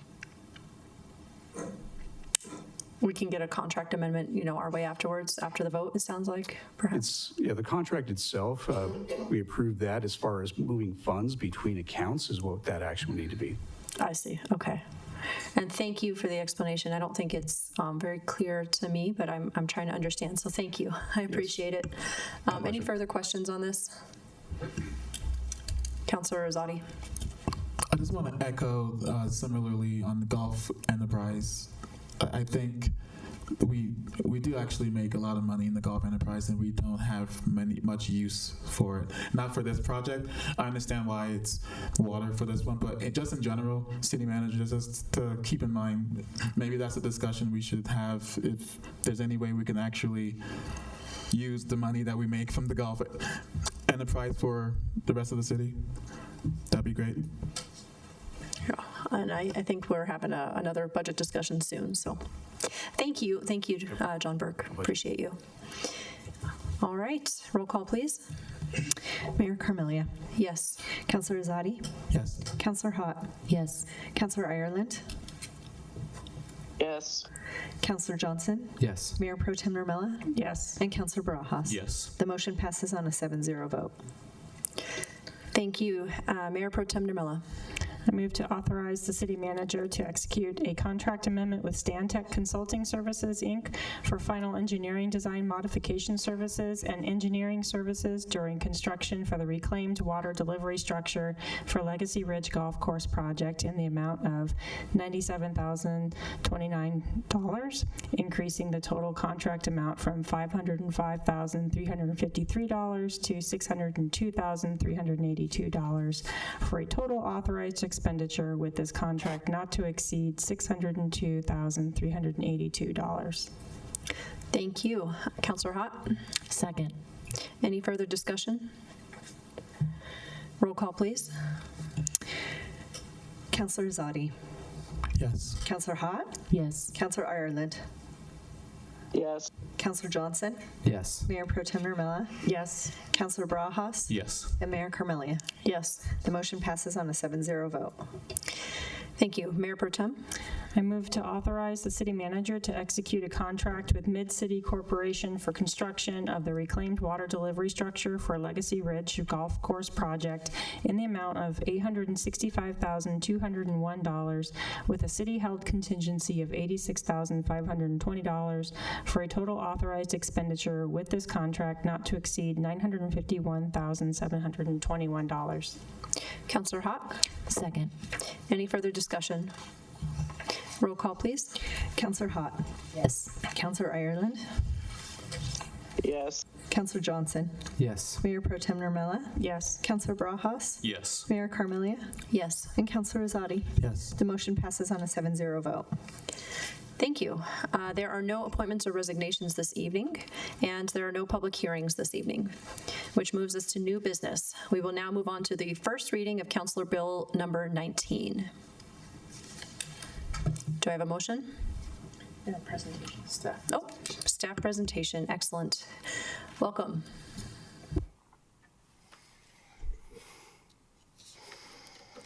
Thank you, Madam Mayor. Good evening, Madam Mayor, Mayor Pro Tem, and councilors. My name is David Gurman. I am the Development and Services Coordinator for the City of Westminster. It's my pleasure to be presenting to you this evening.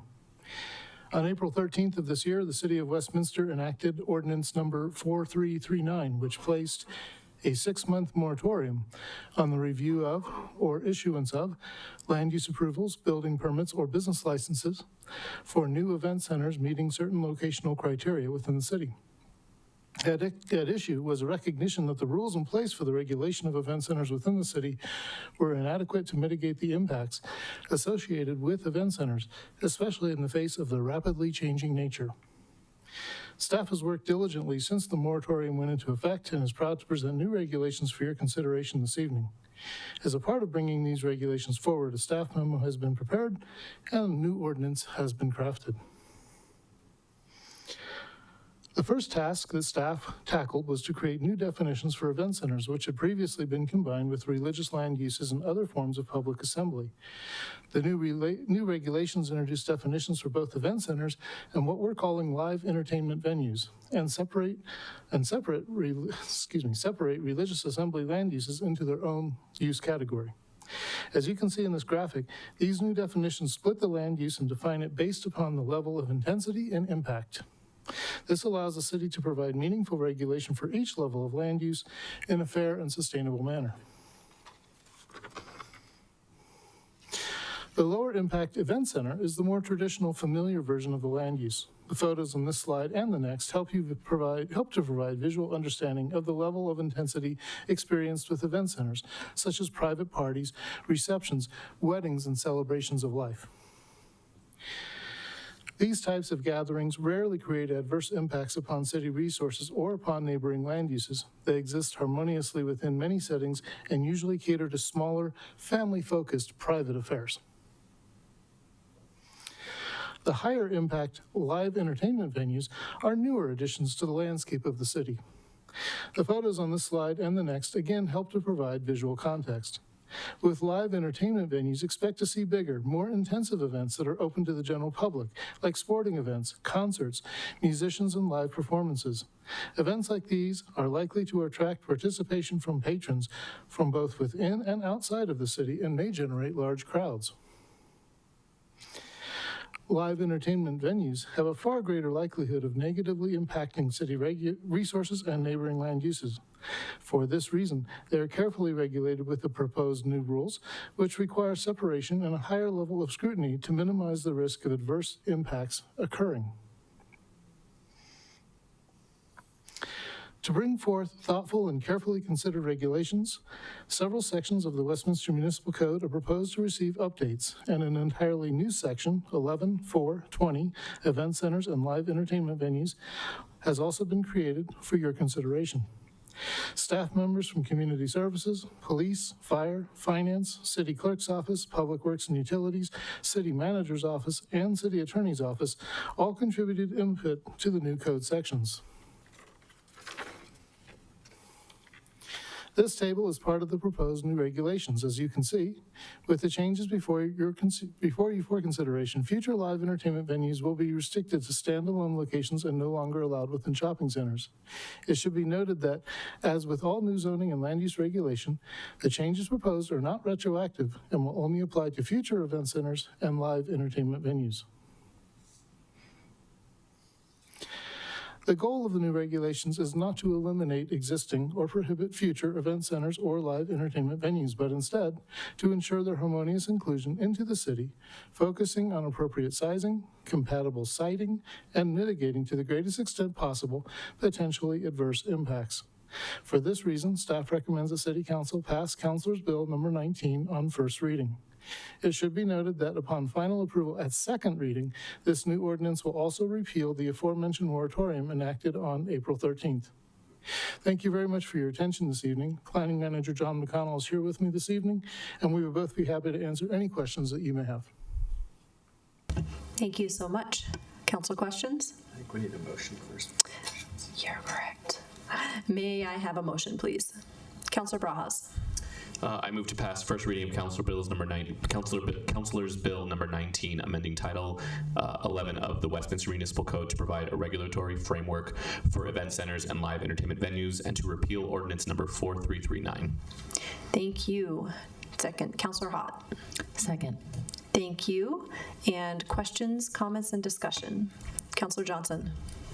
Thank you, Mayor. I have a series of questions, starting with a better understanding of how other cities, our neighbors, deal with these live event venues in their regulatory scheme, especially for land use, but also their permitting scheme.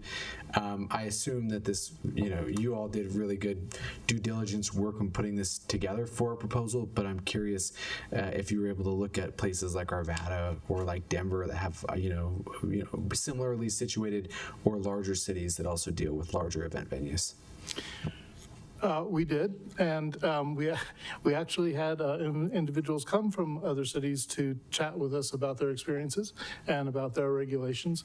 It really is a wide spectrum of things that they've been facing and attempting to deal with. Thank you. Could you provide maybe some examples, especially of our neighbors? One of the things I'm looking at is the competitive landscape of drawing business into the city, and how our regulations, impact folks, especially as compared to our neighbors, will drive businesses to one location or another. So I'm particularly interested in some of our neighbors, if you've had conversations with them. You want to speak to that? We'll have to apologize. We didn't bring the matrix that we put together when formulating the ordinance, and that would have been helpful to answer your question. We looked at all adjacent communities, including Arvada, Thornton, Wheat Ridge, North Glen, Federal Heights. Most either were absent in regulations surrounding event centers. Some were very specific and focused on event centers generically, and did not try to separate them into live entertainment venues like concert halls and traditional event centers like staff's recommending to you. Again, most were focused on just size of the centers, and we did incorporate a lot of that into this recommendation. Based on the situations that our city has experienced, and which may be unique to these other cities, we felt strongly it was critical to make a recommendation that did distinguish your traditional event centers that we don't have a problem with, and that we have several of in Westminster's, from concert halls and venues that host ticketed large-scale events such as live music. Thank you. The second question I have is related to the venues, dual use venues. I mean, there were some examples that were provided where you could see that a venue could be an event center because the space is large enough. For example, hosting a big private wedding, but would also be an appropriate venue for maybe general public live entertainment. In those settings, how would someone deal with the regulation if they intended to use this, because I understand in the councilor's bill that they're exclusive. You can't be one or the other when applying for a license. But when it comes to these dual-use venues, how do they navigate that landscape?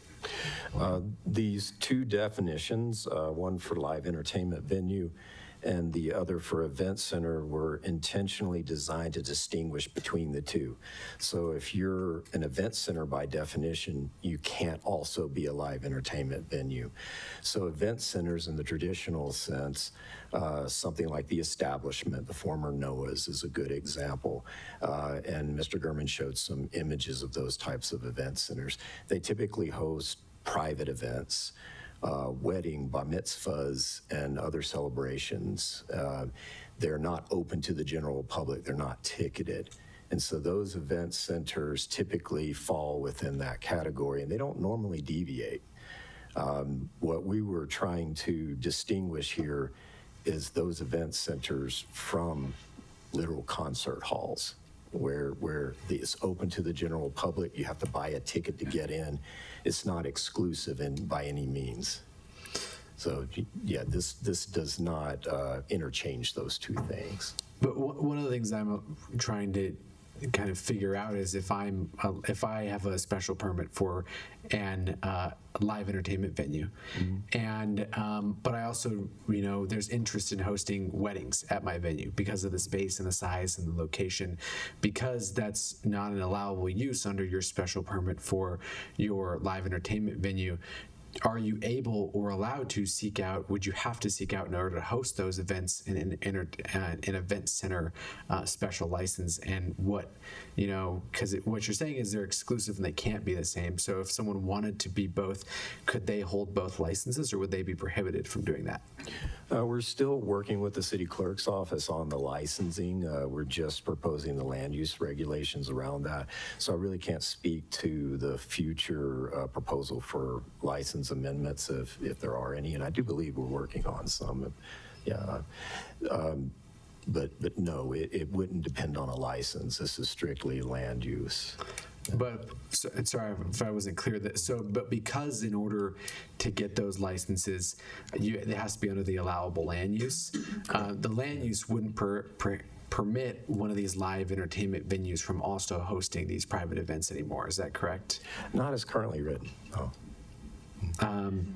So then the next question I have is, to get a better sense of the way this is going to impact the businesses that are in Westminster or potentially in Westminster, do you have a number of how many under our existing code event centers exist in our city? I don't have that in front of me, no. Because I think it would be helpful in making this decision to understand, does Westminster have 10 event centers, or do we have 100? And then under the new proposed land use, would there be, can we project based on what we know about these uses, how many would differentiate into an event center versus how many would have to go into a live entertainment venue? I think that's really helpful to me, at least, in understanding the scope of the change we're about to make. But my last question is related to the retroactivity of these decisions that we make. So I know, obviously, putting the licensing component aside, there are certain venues that may or may not meet these current requirements. So after applying a new land use, how does that impact someone's existing business in Westminster? And then when we get to the licensing question, I think, proactive, just so that you're aware, I think it's the same question as it relates to your licensing and property rights. Yeah. And I can revisit your first question now that I've heard a little more detail about it. Although I don't have the exact number, I'm only aware of one venue that we would consider a live entertainment venue and not an event center. So there are a lot of event centers. I don't have the exact number, but there is just one that I'm aware of that I would consider a live entertainment venue. Thank you. And then could you walk me through then how this new land use scheme in our code would impact existing land uses, and going forward, those businesses. Yeah, if the council chose to adopt this, like any other land use regulation or zoning regulation, it doesn't apply retroactively. It only applies to businesses that seek licensing and seek operation after this goes into effect. Any business, any event center currently that's lawfully licensed and operating is essentially if they don't conform to these rules for any reason, they would be legal non-conforming. But as I said, I think I'm only aware of one that may not conform to this. And to kind of follow up on that, which is my last question, it doesn't impact them as they currently operate, but if they were then to go for a license renewal, would they then have to meet the new requirements of the new land use in order to have their license be renewed?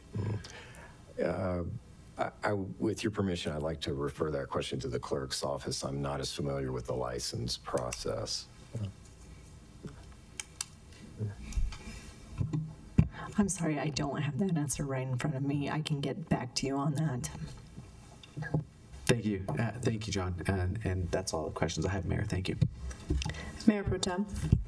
Excellent questions, Councilor Johnson. I also was wondering about that licensing process and the renewal, and how that would relate. I did have a couple of questions about some of the details and just the definitions. I saw that we had pulled out and kind of added the nightclub use in a way into the definition for the live venue. And so I just wanted to get some clarity around that. I know we have like karaoke bars, or I'm just thinking of the new market hall that we'll have in the downtown that will have karaoke, but I could imagine they'd want to have live music, or any other restaurant that might have live music. Kind of how does that fall into these definitions? Yeah, excellent question. None of that falls into these definitions.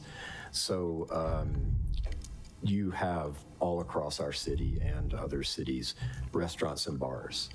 We're all familiar with Applebee's, Ruby Tuesdays, you name it. Their primary function is a restaurant. They have a full menu, full restaurant. They serve lunch, dinner, and they also have bars. And sometimes they quit, in most cases they quit serving dinner at a certain hour. Sometimes the bar stays open a little later so patrons can continue to patronize the business. Some of those do have live entertainment, but that doesn't make them a live entertainment venue by this definition. Live entertainment in that sense is an accessory use. So a couple of examples. You're all familiar with Hofbrau. Hofbrau is a restaurant bar. On Thursday, Friday, and Saturday nights, they have live music. That doesn't meet the definition that we're proposing for in a live entertainment venue, because that's not their primary use. The Distillery is very similar. The Distillery has music 7 days a week, but the primary use is a restaurant and a bar. In other words, they wouldn't have that music unless they were serving food. And they only have the music during the time when their kitchen is open and they're serving food. Another example, because it's important to discuss primary and accessory uses with the City Council and the public. So zoning regulation or land use regulation is fundamentally within the context of primary and secondary uses or accessory uses. Primary use is fundamentally what that property is used for. And an accessory use is a use that is also occupying that property, but is only there in support of the primary use. So for example, a car dealership. Car dealership's primary use is selling cars. And there is an accessory use in most car dealerships, and that's auto service and maintenance. So that service department doesn't exist without the auto dealership, whose primary use is selling cars. If it were a standalone service department, we would define that as auto repair. Does that help? I just wanted to make sure that was clarified. And then the other questions I have are a bit around the standalone versus the shopping center definitions or classifications of these events. Well, event center plus live venue. So we have the live venues are, if they're standalone, they're special permit. If they're, I'm like spacing because I haven't had enough sleep in the past day. Let's see, sorry. We allow them in, oh, they're all special permit. Okay, I don't know why I was looking at the two different event center sizes. Okay, so the way we define, are we therefore saying that they cannot, the live venue can only be standalone? Okay, so that's staff's recommendation based on our research and experience. A live entertainment venue, again, a concert hall and the like. It's very difficult to accommodate within a shopping center mixture of uses that shares parking and other amenities. The volume of attendees at a live entertainment venue typically would overwhelm any sort of shopping center. Shopping centers were designed with a minimum amount of parking spaces to accommodate the mixture of uses, as those uses have different operating hours and share the parking and in most cases that's the parking is always generally adequate to satisfy all of those uses throughout the day. Again, it's been our experience and our research that shows concert halls and the like, they command a lot more parking than a shopping center can handle as designed. And there's really no way to add more parking to a shopping center.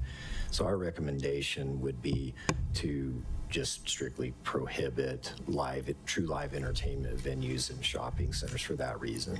So I guess the examples that are coming to my head of venues are, I know Broomfield just demolished theirs not too far. The first bank center, but they didn't have parking on site. They had parking in a district, in shared parking, a garage. I'm thinking of like downtown Golden has a venue, but that's all within shared parking. It's not on site. Many venues in Denver don't have on-site parking. And so I'm trying to rectify where we might have a district, a shared parking district, like Westminster Station and the downtown, for example, where you wouldn't be able to do on-site parking. So how does that factor into this? Excellent question. So to clarify, this proposed ordinance does not apply to the specific planned districts because they have their own regulating document. We believe that those areas are very different from other areas in town, which are more designed and built to the suburban context. And those are urban areas by intent. They have parking decks. They have a mixture of uses. It's generally intended to be a 24-hour population. So we are currently working on some minor updates to the station area plan, and will incorporate an appropriate recommendation for these uses within that context. But I think we're leaning towards your articulation about it being different. Yeah, so we'd probably want to look at the size of them and how that impacts, because I'm just thinking of what I know of, if it's a standing only kind of population within or whatever the person count within a 15,000 square foot facility. I mean, it could be like 2,000 people in there and for standing room, and then we have 3 per 1,000. So it's a lot of parking. We're looking at 600-700 parking spaces for a 15,000 square foot facility. In comparison, a grocery store might have 5 per 1,000 or 300 spaces, like half that. I'm just kind of trying to factor in how big of a facility we're allowing, and just being cognizant of just how much parking that would really entail. And it's not overly clear because, seats per versus assembly, kind of how are we factoring in that, how are we actually calculating the parking for these? Okay, we're proposing a new parking standard. Let me pull that up. Yeah, it's 3 per,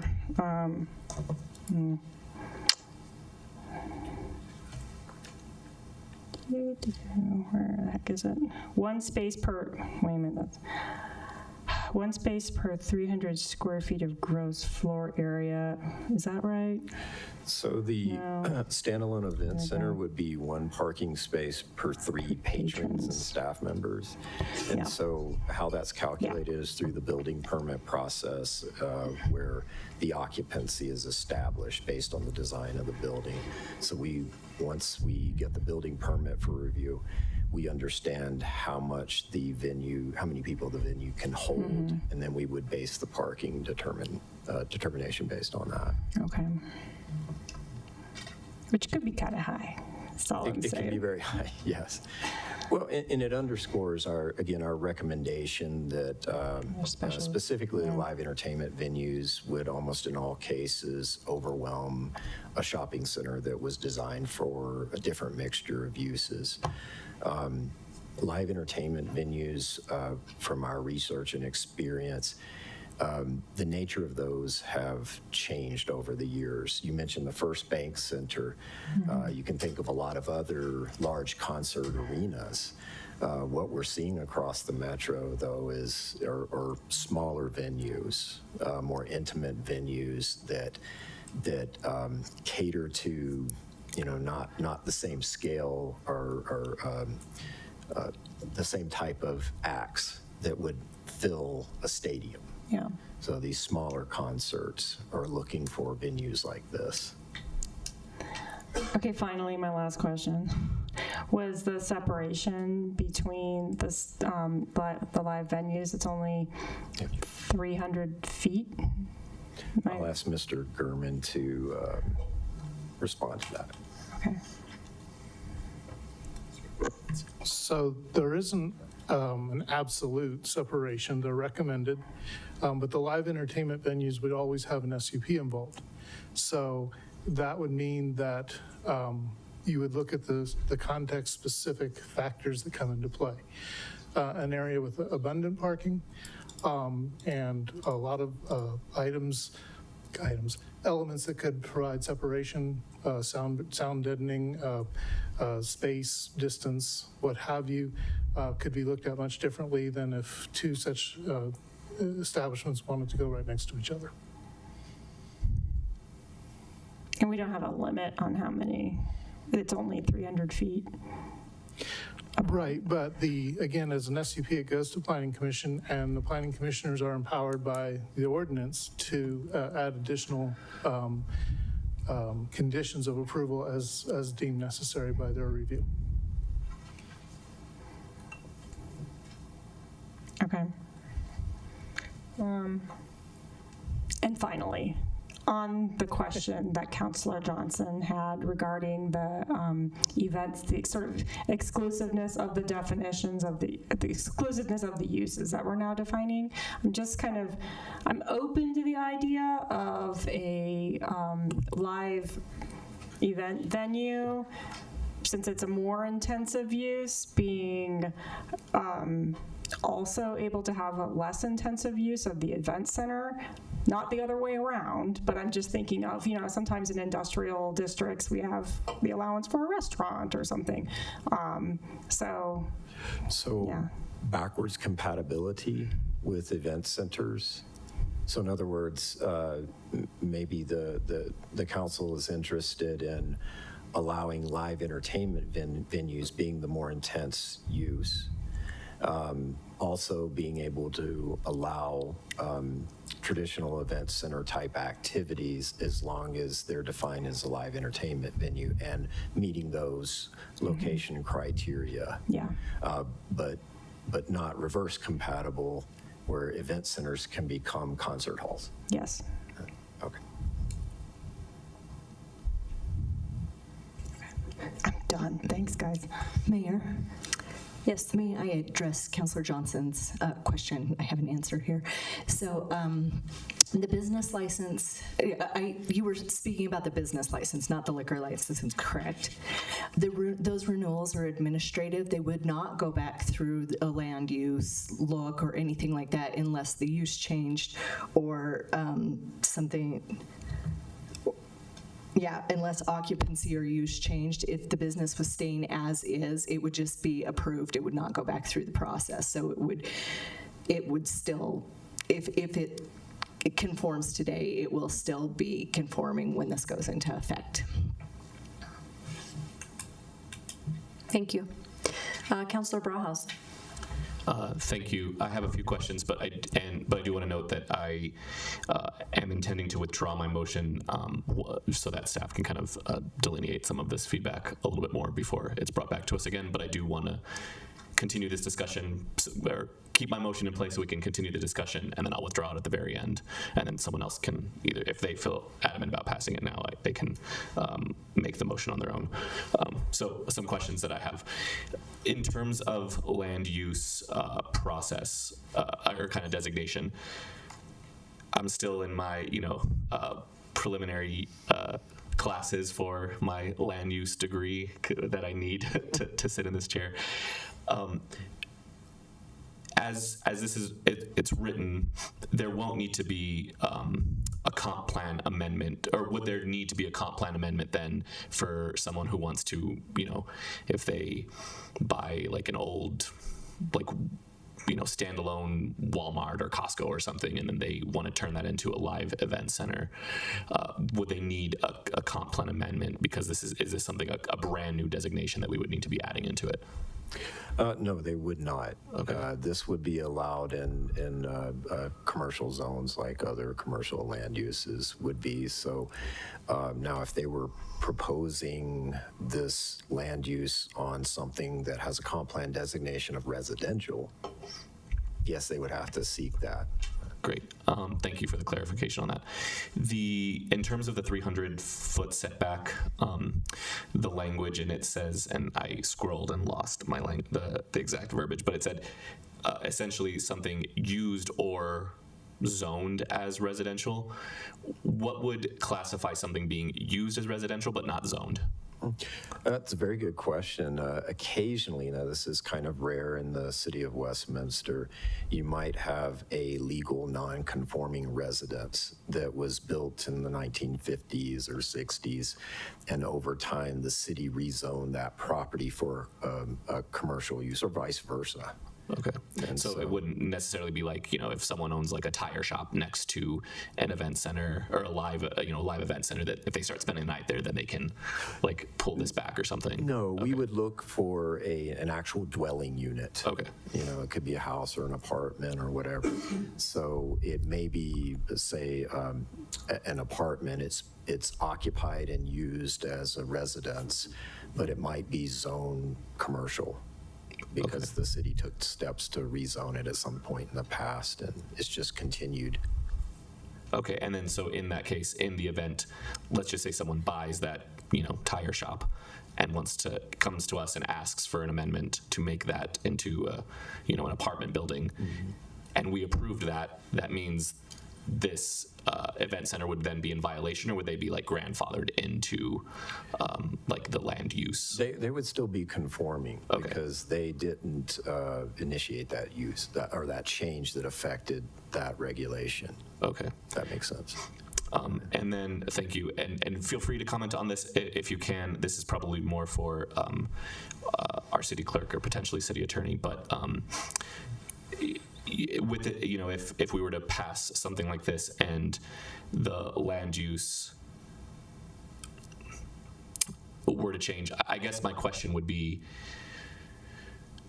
you know, if there is a former license holder that would be in violation but is not, you know, because they had their license kind of before this land use designation was done, what kind of risk is there kind of inherent increased risk from this sort of change where they could be potentially liable to, like, you know, not from the city but a kind of suit from other community members or anyone saying they're in violation of the land use? You know, like is it defensible? Would they be able to, like, appeal their administrative approval? Like, I just worry that, like, would this cause confusion in the process and the code and land use is, like, not on their side? You know, like, I appreciate your response. I guess I'm just kind of concerned at the potential legal ramifications for license holders. And it's okay if you can't comment on it. Maybe that's just like a comment that I'm sharing with the body as well. Yeah. Thank you, Councilor Barajas. As Mr. McConnell stated, though, this would not be retroactive. So the city can change its regulations on event centers for future event centers. The existing businesses that are already in the city would continue on as they have already been permitted. So if any of them went out of business, they would be obligated to follow the new rules when they reopen their business in the future. So that scenario is possible. Yeah. So I guess I would say it's not retroactive. Existing businesses are able to continue so long as they remain in business. Okay. And then would that, just a follow-up question on that, would it, like, what, you know, I think of like name changes or ownership changes, would those constitute like a break in existing business? Mr. McConnell can address that, I believe. I can help out there. So the city code has a provision or a whole chapter on non-conforming land uses. So essentially, if the council adopted this set of land use regulations or any other one that created a legal non-conforming use, as Mr. Frankel said, that may continue. According to our city code, they could cease using the property for up to a year without having to comply with the new regulations. So what that means is that you may have a scenario where a non-conforming use goes out of business for 2 months, 3 months, 6 months, a new owner buys it, reopens it, then we continue that legal non-conforming use. If that year lapses, they have to conform. Okay, those are all my questions. Thank you. Thank you so much. This discussion is not complete. We've got a few more counselors to go, but we're going to call a 10-minute break, and we'll come right back to discussion. Okay, thank you so much.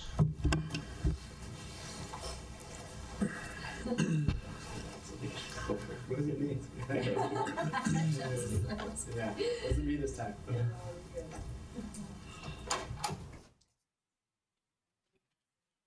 How much do you still?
All right, welcome back, folks. Thank you.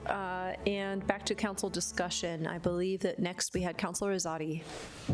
Yeah, so I just had a quick comment because I think there was so many excellent questions from my colleagues. I don't have any more questions, but I wanted to give you your flowers, Mr. McConnell, because sometimes council will say things and it's hard to translate into ways that staff can digest or work with, right? And what you were able to do was translate really well, and it was beautiful. So I wanted to say something.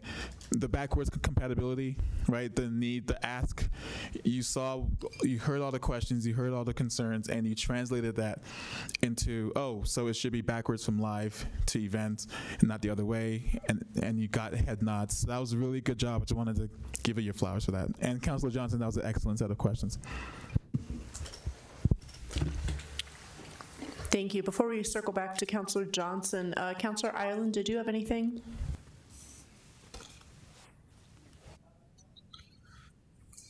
I just want to ask, what if we did make it retroactive? What would happen? Very good question, Councilor Ireland. We did look into that, and it's the state of Colorado actually prohibits land use regulations from being retroactive. Many years ago, there were some municipalities in the state that did enact ordinances with amortization periods where everybody had to come into compliance with the new code within a certain amount of time. That was challenged in court, and the state has now prohibited that type of land use regulation. So very good question. Thank you. Councilor Johnson. Thank you, Mayor. Seeing no other questions from my colleagues, I move to table item 12A to a future date so we can get some more of these things addressed with a little bit more specificity, including some of those adjustable uses for live entertainment venues who could also use their spaces for event centers, and just maybe some more specificity on some of these questions around licensing in a briefing. So I'm not going to set a date, obviously give you all time to work and you're way ahead of our imposed 6-month schedule, but and not a reflection. I think you've done wonderful work, but given all the comments, I think it's appropriate to table item 12A to a future date at the mayor and city manager's discretion. Thank you, Councilor. And before we go ahead and take a poll on whether we'd like to change the motion to table this, I'm going to go ahead and ask a few more additional questions as well. Just honing in on the shopping center question. We had talked about live entertainment spaces being prohibited in shopping centers and able to exist in standalone spaces only. And well, specifically, I want to ask a few identifying questions, such as currently we have, you mentioned Hofbrau and the Distillery, and it sounds like those are in shopping centers. And so I wanted to make sure that, we do have spaces that act similar to event centers, but you did identify that they are restaurants, but they are working right now for our city and they are in that shopping center space. And so I don't want to prohibit the future for spaces that are working. We have proof that some spaces are working somewhat. To be fair, they are somewhat different because they are identified as different. But I want to be sure, I guess, what is your feedback around why we're honing in on standalone only versus shopping centers? Well, thank you for your question. First, I would reiterate that establishments like Hofbrau and like the Distillery, they are fundamentally, primarily a restaurant and a bar. They never host live entertainment events outside of their restaurant hours and outside of their kitchen hours. And so there are a lot of other similar establishments around town and other places too. So I want to make it clear this, what we're proposing does not involve establishments like those two, which are in shopping centers. The reason why we're recommending that live entertainment venues not be allowed in shopping centers is we're largely a suburban community. Many of our shopping centers were built in the traditional way. The parking calculation was calculated on a very low rate based on your traditional retail office and the occasional grocery store in a shopping center. A live entertainment venue that could host thousands of people in that same amount of space that a grocery store could occupy drives a completely different and higher parking rate that would overwhelm any shopping center. So that's the reason why staff is particularly concerned with shopping centers on our recommendation. A standalone location is very different because when a use occupies a standalone location, even if it's an existing building or a new building, they're required to meet their parking requirement because that's the only use on the site. Unlike shopping centers, the parking requirement is established for the shopping center containing a mixture of uses. So any use that's allowed in a shopping center is allowed. We don't adjust the parking, require more parking every time a tenant space interchanges. So it's important to note that, again, our recommendation to allow it by special use permit on a standalone location gives the city a lot more control to require the appropriate amount of parking. Thank you. I have a couple thoughts regarding that, and one is that I could see this perhaps being evaluated on a case-by-case basis because we do have buildings that are becoming available as our use of space changes rapidly since COVID, and we are trying to drive economic development throughout the city. And as we see spaces become available, I would hate to take away opportunity perhaps in a portion of the city where, let's say a large grocery store area or a Home Depot area, or not to name many, God forbid, but, became available. And I could see this perhaps having a need to evaluate. And so I'm not a fan of the word prohibit. And so I'm willing to take council's feedback on this discussion item, but I also do not see a lot of standalone areas available in our city. Now, to be fair, we're not planning on becoming a big live entertainment destination by any means, but to perhaps neutralize upcoming opportunities simply because of this regulation, I don't know if that's the wisest approach because we don't know what could be coming down the line. And I really want our city and our council to have that flexibility to decide, especially with community input, which I think is perhaps the gap, to be able to decide and have that flexibility to say, okay, this looks like the right case for this situation because of these circumstances. And so that's what's top of mind for me. I do appreciate all the input that went into it, and I do understand the calculations going on behind the parking and the space and in general. It does look like perhaps there's room in here to offer a special use permit being required for live entertainment venues, regardless of where they're located. From my understanding, SUPs, they go back to the Planning Commission. Could you walk us through what that process is, and then whether or not that comes back to council? Yes, we can. I'll ask Mr. Gurman to come up. He has processed many SUPs over the years. Thank you. So the SUP is heard by Planning Commission. If the Planning Commission were, excuse me, go ahead. If the Planning Commission were to deny, then it can be appealed. I believe it goes to District Court on appeal. And so there you go. That's the SUP. SUP is very important in that it runs with the use. So it would be specific to the applicant, specific to that business at that location. So for example, if it's Mo's event center, Mo can't sell it to Sally 3 days later, that Sally would need her own SUP. I appreciate that. And I think that's good to understand, especially in light of what we're trying to do here. The fact that it's particular to each specific venue and owner, I think is good to know, because then it does offer that flexibility and that ability to evaluate again if anything changed. Is there a process that we could identify by where we had live entertainment in general, no matter where it was, what size it was, kicked up to council? Yes, we could work with our city attorney's office to come up with a recommendation on that. I did want to clarify what Mr. Gurman said. I'm sorry.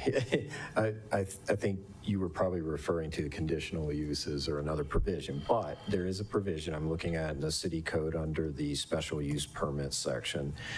There is a provision for a council call-up. So this is, and it reads, upon the vote of at least 4 council members, any decision of the Planning Commission on a special use permit may be reviewed de novo by a council.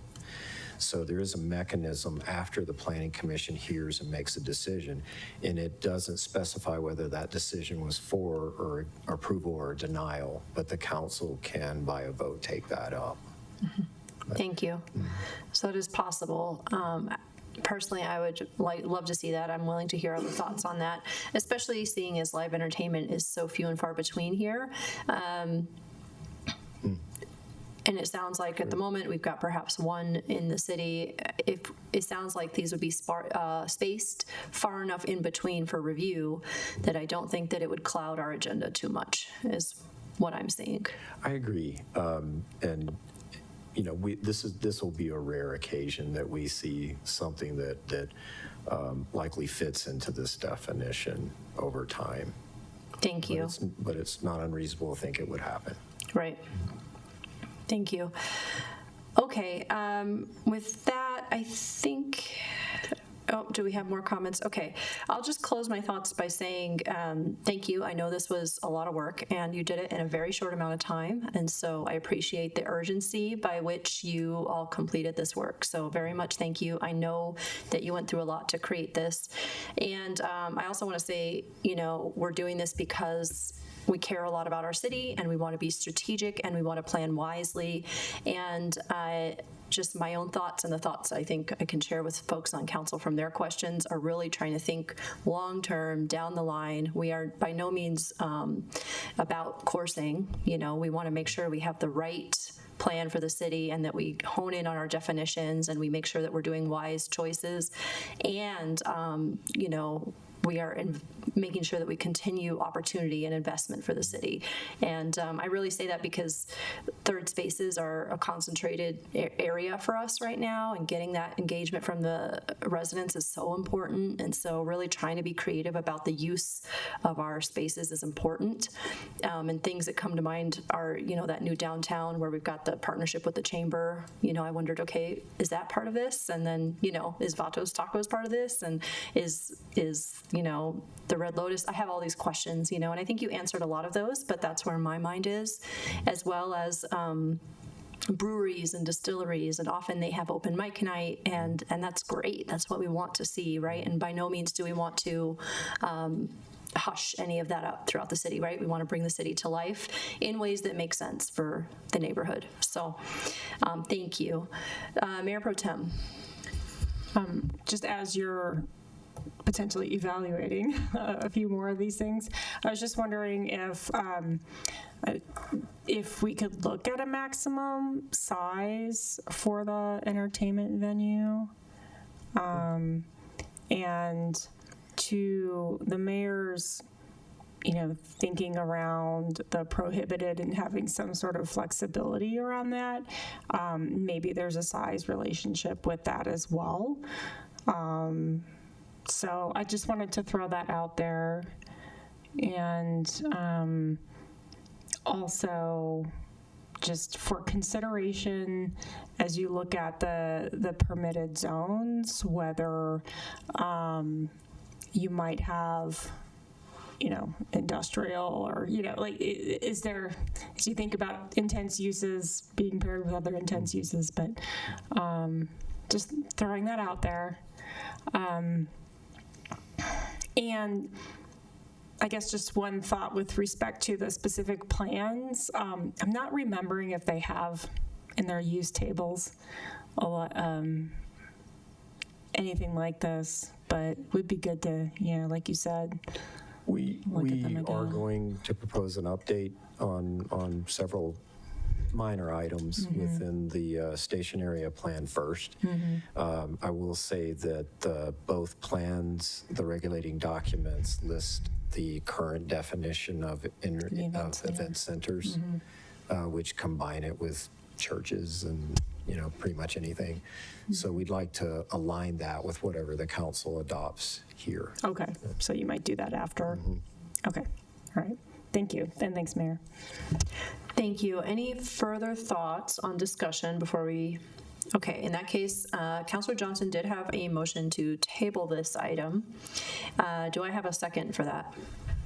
Mayor Pro Tem. Second. Thank you. Any further discussion? Councilor Barajas. Oh, okay, fantastic. Can we have a vote, please? Just a procedural discussion between the clerk and myself, Madam Mayor. The sense that we have is that there are changes desired to this ordinance, and if staff are going to return with a new ordinance for City Council's consideration, would it just be simpler to postpone this one indefinitely so that staff can rework it and incorporate the comments that they've heard tonight? I appreciate that. Thank you. I think that we have a new motion. Councilor Johnson. Thank you, Mayor. Yes, I move to postpone the Councilor's Bill number 19, amending Title 11 of the Westminster Municipal Code indefinitely. Thank you. Mayor Pro Tem. Second. Excellent. Roll call, please. Councilor Ireland. Yes. Councilor Johnson. Yes. Mayor Pro Tem Nurmela. Yes. Councilor Barajas. Yes. Mayor Carmelia. Yes. Councilor Azadi. Yes. Councilor Hott. Yes. The motion passes on a 7-0 vote. Thank you so much. And thank you, team, for your work. There's no old business this evening, and this concludes the business of our City Council meeting. Before we convene as the Westminster Economic Development Board, City Attorney, is there a reason for executive session that will take place after WEDA? Thank you, Mayor. Yes, there is an executive session proposed for City Council tonight at the conclusion of the open portion of tonight's meeting, and it is an executive session to obtain direction regarding a possible lease related to a future downtown Westminster rail station and to instruct negotiators as authorized by the Westminster Municipal Code sections 111.3C2 and 7, as well as Colorado Revised Statute 246402 for A and E1. Thank you. Do I have a motion to enter into exec session after we conclude? Councilor Johnson. I move to enter into executive session as described by the City Attorney after we conclude. Thank you. And Councilor Barajas. Second. Thank you. I'll go down the line here to vote in. Councilor Hott? Yes. Yes. Yes. Yes. Yes. Yes. Councilor Ireland? Yes. Thank you so much. With that, the time is now, gosh, where's my time? 9:15. Thank you so much. I was looking around. And our City Council open meeting is adjourned. We will now convene as the Westminster Economic Development Authority. The roll call will carry over from our regular council meeting tonight. Do I have a motion to approve the minutes? Mayor Pro Tem Namilla. I move to approve the minutes of April 13, 2026 WEDA meeting as presented. Thank you. Counselor Johnson? Second. Any discussion? Okay, all in favor? Aye. Any opposed? Excellent. Okay, there are no public hearings this evening. We will now move to new business. And do I have a motion for resolution number 250? Counselor Johnson. Thank you, Mayor. I move to adopt resolution number 250, authorizing the partial release of 2 deeds of trust between Eaton Street Affordable Housing LLC and the Westminster Economic Development Authority. Thank you. Counselor Brajas? Second. Thank you. Any further board discussion? Fantastic. All right. Secretary, may I please have a roll call vote? Yes. Board Member Barajas. Yes. Chair Carmelia. Yes. Board Member Azadi. Yes. Board Member Hott. Yes. Board Member Ireland. Yes. Board Member Johnson. Yes. And Vice Chair Nurmela. Yes. The motion passes on a 7-0 vote. Thank you.